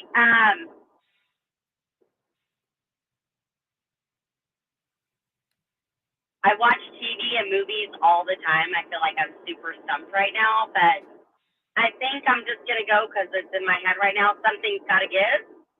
Something's one. got to give. It's Jack Nicholson, Diane Keaton. I good didn't movie. know you were such a rom-com fan. Oh yeah, love rom-coms. I would go. Save that clown. I think I've said this before. Notting Hill. I'm just a girl standing in front of a boy. Just like that one. That's a good one. Say With Julia that. Roberts and Hugh Grant. That's a good one. It's a brilliant movie. There's something wrong with this mayonnaise. It's not mayonnaise. No, wait. There's something wrong with this yogurt. It's not yogurt. It's mayonnaise. It's a brilliant film. You guys are going to laugh. I like The Notebook. The Notebook. Is that a romantic comedy? Or is No that crap. just a It's not a that's more like a romance. drama, That's a drama. like romantic. I'm an idiot. I would go. It's a coin toss for me between Crazy Stupid Love It's a great one. and When Harry Met Sally. That's probably my number one. I think that's I learned a lot. The GOAT. I How learned a much lot. does the movie have to be the romance to be like a romantic comedy? Well, I also like Jerry Maguire. Could That's be a rom-com. considered. rom-com. Is that a Absolutely. rom-com? What Yeah. about Boomerang with Eddie Murphy? That I That love. one's That's good. probably my favorite. I learned a lot from that film. Is Major League a romantic comedy? See, I mean, there's a definite There's romance in it. subplot. I don't know that I would Not call the that a main plot. It's romantic gotta be comedy. the main plot is the Just a romance. comedy. I've seen like Knocked Up referred to as a rom-com. I could see And that. I guess I could see that. it's more of just a comedy to me. I love Notting Hill. Maybe I'm a giant rom-com fan as well. I love Notting Hill, love When Harry Met Sally. Boomerang is probably my favorite. You know what I got on the inside? Special mushrooms. He didn't marry me for my cooking. It's an incredible movie. You ever seen it? Eddie Murphy, Martin don't think Lawrence. so. Oh my God, it's brilliant. Robin Gibbons. Brilliant film. All right. Arthur. Arthur is a rom-com. It is. Yeah, terrible. So dated. I think we've mentioned it before. So dated. Can you imagine them casting Him. those people in Yes. a rom-com nowadays? Like, that just doesn't happen anymore. Dudley Moore. I do like The Notebook though, so don't make fun of me. I think it's Christy, very thank you sweet. for calling in and participating. Let's go to Ron. Ron, are you calling in for our tier 1 topic, Will? Good morning.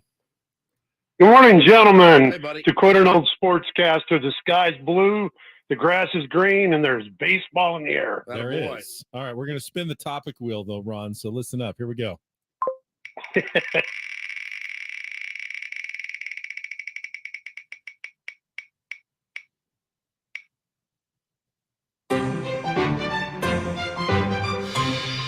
What is your favorite holiday? My favorite holiday. Oh, without a doubt, 4th of July, because my birthday is just a day before that. And who can forget your father blowing up your birthday cake on your birthday? Did your dad do that? We put fire. Oh, my God. Crackers in it? The first time, I was like 6 years old, and I come out and I blow out the Writing this candles, down. and this one wouldn't go out. And then all of a sudden it just blew up. Oh, And my my dad God. thought it was the craziest thing in the world. And it took me years to undo that pain. Yeah, that's I probably can not imagine. great parenting, but as a dad who also appreciates bits, I'm very, very Good into way to it. lose a finger or two. Also, very yeah. much into exploding birthday cakes for next year. That is brilliant. Luckily, my mom had a backup, but I didn't care at that point. Scared S-less at that point. Ben, what's your favorite holiday? Thanksgiving. I like eating. Save that. I like eating. It's the best eating holiday. Christmas is also good. I like Christmas a lot. Somehow Christmas season has gotten too long for me though. Thanksgiving, there's no season. It's the one day. I mean, yeah, maybe some people make turkey, in class, and that's about it. There's not like decorations though. Your kids will make the turkeys in class, the hand turkeys in class. What classes are? Dad, look what I made. All right. I'm like, what are you talking about? No, not real turkeys, the hand turkeys. Hand turkeys. But it's not like you have to decorate and prepare for 3 weeks and buy presents and everything. It's a one day, and you're in and you eat really well. And I just like Thanksgiving. It's overrated to me because I look forward to it for months and I never eat my full capacity ever. And I get so excited. That's a training problem. I end up getting one plate. I'm like, I'm full. I'll go Christmas. Very standard. I love it. My wife's completely turned me from the biggest Grinch in the world into a giant Christmas nerd. Polly? I mean, Christmas is great. I guess to switch things up, I would go Memorial Day. That's your favorite. Our anniversary is Memorial Day weekend every year, May 30th. She's kissing us. She's listening right No, now. we go on it. We always celebrate our anniversary, do something fun. So that's something to look forward to. You can't even. I mean, that's an awkward one for me because you can't even go like Happy Memorial Day. You said it on the air one time. I got dragged. Like, we're going to Vegas this Paul year just for our said it was his anniversary. favorite holiday. Why do you love the memorializing people that have lost their lives fighting So for much. this country, Paul? It's my favorite. I love it. That is weird. Best day ever. If he got dragged, you should get dragged. I think so too. I agree. Fair enough. Fair enough. Conversely, before we go to break, what major holiday could you, if they just said, you know what, we're not doing that one anymore, would you be okay with just saying, I'm good with Major holiday. 4th of July. Yeah. I don't mean, do anything. I Special. like the barbecues and the fireworks. We There's don't nothing do it. wrong to me with the 4th of July. We don't do it. We don't. I mean, I think we've gotten in an argument on every 4th of July since we've met. Yes, My for me, wife and I. I'm gonna throw you off here. New Year's Day. New Year's Eve or New Year's Day? Whatever, the whole thing. It's just, I mean, Yeah. it's such an arbitrary construct. We're that we've old, decided when the so- year starts and ends. I don't stay up for midnight. No. I mean, I like having the day off and watching college football, but we could do that Anyway. any day. I mean, make it a weekend and we all just watch college football bowl games. I usually have to work. It's just not a holiday that I care for very much. New Year's Day. I think I can get with that. All right, probably Ron? get rid of Father's Day. Thank you for the Whoa, call. God dang, dude. Now that's my favorite holiday. But we don't get a holiday. Says the guy without any kids doesn't get to celebrate his own. Yes. Oh, Finally, Woods finally figured it out. That's why I said personally. Yeah. It's a selfish, very selfish call. did Ben just say you don't get to celebrate your own? Father's Day? Yeah. Yeah, Well, I we don't don't have anyone celebrate- celebrating him on Father's Day. Oh, He I doesn't thought you have meant because he didn't But have. that's a why- dad. that's why I would meant get rid because of he doesn't Father's have Day, anyone 'cause- celebrating him. Because you don't have a dad. 'Cause my dad Paul. left. So obviously for you, it's Father's Day. Idiot. Paul grew up without a father. Jesus. Ben Woods ate, didn't have a dad for many years of his childhood as well. It's so funny. Ben ate psilocybin for breakfast, I think. We can all You say, know, Paul, because dad left you. All So right. that's oh, why you are hate you it. in really trouble? Mother's Day is always very. I mean, it's so deserved for the Are you mothers, but trying to it's get so yourself hard. killed? It's so hard to do the right thing. What's the best way to celebrate the mom? It's so tough. I always get it wrong. Well, with whatever she wants. Yeah, exactly. But then it's like, well, you decide what Well, you I put want. out an audiogram that says Ben Higgins cancels Mother's Day. I know, no. It's very deserved. It's just a hard one to get right in my mind. Man, ouch. You are as spicy as today as I've ever heard you. Don't tell me there aren't husbands out there who have struggled to figure out what to do on Mother's Day for their mother Not me. or their wife. Not me. No way. You always know exactly what I to do. know Perfect. You have exactly. nailed it every single time. You know, I mean, I've only had five really, but with my mom, Yeah. I send her flowers. But with my wife, bro, you got to roll out the red carpet. Roll it out. The whole, whatever you want, babe. I got it. I'm on it. Let's do I've it. tried that though, and I sometimes think, well, why don't you come up? You decide on your own what I want. So who's going to co-host for our deceased friend Ben Hmm. Higgins tomorrow? Sammy Spring Training could be available. He will join us That's from true. Peoria, Arizona. We'll have the lineup for the Padres and the Angels as well when we come back on 97.3 The Fan. I'm going to be thinking about that all day. All day.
This hour on 97.3 The Fan is brought to you by 5-Hour Energy. Visit 5hourenergy.com. Replace your afternoon coffee with a 5-Hour Energy. It's perfect when you're feeling toffeed out and your stomach will thank you. Discover 5-Hour Energy. Learn more at 5hourenergy.com. That was so fun. We got Sam holidays. Yeah. We got Sammy Spring Training standing by for our final segment of the day. It'll happen right after a check of traffic here on 97.3 The Fan. From the Premier Kia of Carlsbad Traffic Center, part of the Premier Auto Family, here's Kelly Tannick. Well, the northbound side of the 805 seems to be acting up. Got a collision involving a couple vehicles right before the 15. That is in the center divide, but that's an appetizer for what is up ahead. Just before Mesa College, there is a collision involving a couple vehicles, and looks like this one is blocking middle lane, so do expect quite a bit of slowing toward that. That's north 805 before Mesa College. Also in the North County, stalled vehicle westbound side of the 78, just before the 5. That is in the center divide. I'm Kelly Danik with Ben and Woods, San Diego's #1 sports station.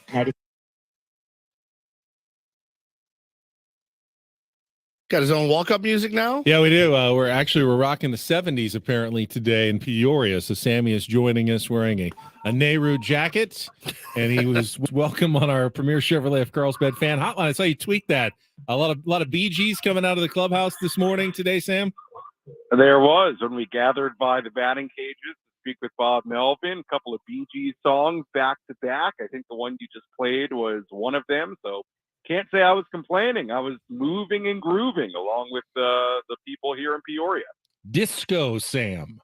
I like Disco Sam. Disco Sam. Still searching for that elusive regular season nickname, Sammy Spring Training. How did it go with our skipper, Bob Melvin, today? Went well. The number one topic continues to be Juan Soto and his status right now, dealing with the left calf and the treatment he's getting here in Peoria. Juan spoke with the media this morning. I asked him on a scale of 0 to 100% how that calf heals, and he said 100%, and maintains that the plan is still to head to the World Baseball Classic later this week, and that's what Bob Melvin alluded to as well. That he was going to hit today. I just watched him take batting practice. I think he's going to take some at bats in the backfield here coming up. Yeah, I don't see him getting ready, but he just did take batting practice, and now they're transitioning on field 2 to the sim game. So he was going to hit, go through some running progressions, and the hope is that he will head out later this week to play for Team Dominican Republic. So it appears that is still the plan. He's saying he feels 100%, which is good. And that's where we are right now, at least on Tuesday. And look, I think it's a situation to monitor, because I think you can't escape the fact that the rest of his teammates went yesterday and he was not with them. But today we continue that progression towards hopefully him going at the later part of this week. 100% is good. I think Woods and I would prefer if he was in the 106 to 108% range before testing it in the World Baseball Classic. But hey, if 100 is good enough for him. So we played the audio earlier, Sam. Fernando Tatis Jr. after yesterday's game, another 0 for 3. He's still looking for his first hit in spring training. You were there. I heard Kevin Acey's voice. I mean, it was a little like incredulity from Fernando Tatis Jr. that there might say it? Like he's incredulous about just the thought maybe he's struggling early in spring training. What was your sense talking to him yesterday? Yeah, my sense is that he's not very worried about the early struggles at the plate. I mean, I think the bottom line is that he, has not been in that kind of game action for a long time. I mean, if you take away the minor league rehab assignment before the suspension, I mean, he has not been in that kind of environment for a very long time, and certainly has not done it many times, since about a year ago. So, look, the sense I get is he's not worried. I don't think Bob Melvin is worried. I think, again, much like we've spoke about the situation in right field, you have to take the very long view on this, and, accept that he may take a while to get his timing back. And he spoke about being late on some fastballs, but, just be patient. I really think we have to take the very long view on the results here in spring training. hey, he may go all of spring training, and the results may not be what we typically would expect for Fernando. But I mean, I would just caution everybody, it's spring training to begin with. So he does not seem all that concerned about his at-bats or the fact that he hasn't recorded a hit in a Cactus League game. He remains very positive, and I've really enjoyed his demeanor so far in spring. He seems loose, he seems relaxed, he seems confident, which I think are all things that you were looking for here in the early part of spring training from him. Talking to Sammy Spring Training himself here on Ben and Woods this morning, and that's good advice, Sammy. Not only for spring training, but it's good advice for the regular season as well. I mean, it's not a sport you can go live and die with every pitch, live and die with every win, every loss. The air around the team, though, everyone still seems very, very confident. You're seeing guys like Trent Grisham. I know he took an offer yesterday, but there's still guys that are still trying to get their feet under. Matt Carpenter's another one, not having the world's most successful spring, but you still see the team is still majorly confident. And I think for good reason. That's what you get when you get a collection of these guys together. And I got to ask, Bob Melvin, upbeat, everybody's upbeat and excited and ready to get this thing going. Yeah, and I think aside from the guys who are truly competing for spots, the guys like Jose Azocar and David Dahl and Adam Engel and the pitchers that we've spoken about like Julio Teheran and Jay Groom and Ryan Weathers. I mean, aside from the small handful of guys that are really competing for a spot, I can't put too much stock into spring training results. I mean, you guys know how it is in September. Is anybody going to remember what these guys did in spring training? I mean, even if somebody had a tremendous spring training, like it's so early, you never quite know, what these guys are working on. It's such a different environment than the games. I mean, I tweeted this out yesterday. Oh, I was so excited to hear what he tweeted out What yesterday. Oh, there you go. We lost you. Go start with. Oh, you I got me tweeted back? this out yesterday, and then it Oh, went, okay. Wow. dead for like. What a cliffhanger. I know. I was hanging on the edge of my chair. Okay, I'm. Aren't you doing that anyway? Really, if we're being honest. I'm standing in the middle of 3 backfields right now, so I guess I found the bad cell service spot. What I was saying is I tweeted out yesterday that, if you needed any more reason to believe that spring training games don't really matter all that much, well, yesterday Nick Martinez got taken out of the second inning after he ran into some trouble, gave up a 2-run double, and then comes back out for the third inning after he was taken out of the game. So, when you talk about spring training and results and things like that, again, I mean, it's no secret to you guys, but I just think you have to take all of it with a pretty big grain of salt. And look, Woodsy, you're right. I mean, the overwhelming feeling I have from Peoria the last 3 weeks is that it's a very confident group. It's a talented group, and it's a group that has everything on paper to go win a division and attempt to get to a World Series, and has a very good chance to do that. So, look, health is number one. We saw it a little bit with Joe Musgrove and Juan Soto and guys like Adam Engel who have dealt with injuries, but overall, it's hard to be here and not be really excited about what's going on and what's to come. Sam, who do you have in the World Baseball Classic? I mean, we were all high on Team Dominican Republic, obviously, but Woods was just going through. There's a lot of good major leaguers on a lot of these rosters. He was going through the Venezuela roster. Japan's going to be Cuba. Are there games being played in Arizona? There will be games in Arizona. Are you going to be able to make it out to any, Sam? Yeah, I think so. I think the first games in Arizona are on Saturday, and I do plan to go out to at least a couple. Now, to Bill Chrismat and Nick Martinez both will make starts in Phoenix, so that certainly would be good to see. Bob Melvin was actually asked earlier today if he's going to go out to Phoenix and see any of those starts, and he said no, he'll watch him on TV. He's got a lot going on here, which you certainly understand. I would not want to see him at those starts, if I'm being honest with you. Yeah, I don't know if I have a pick.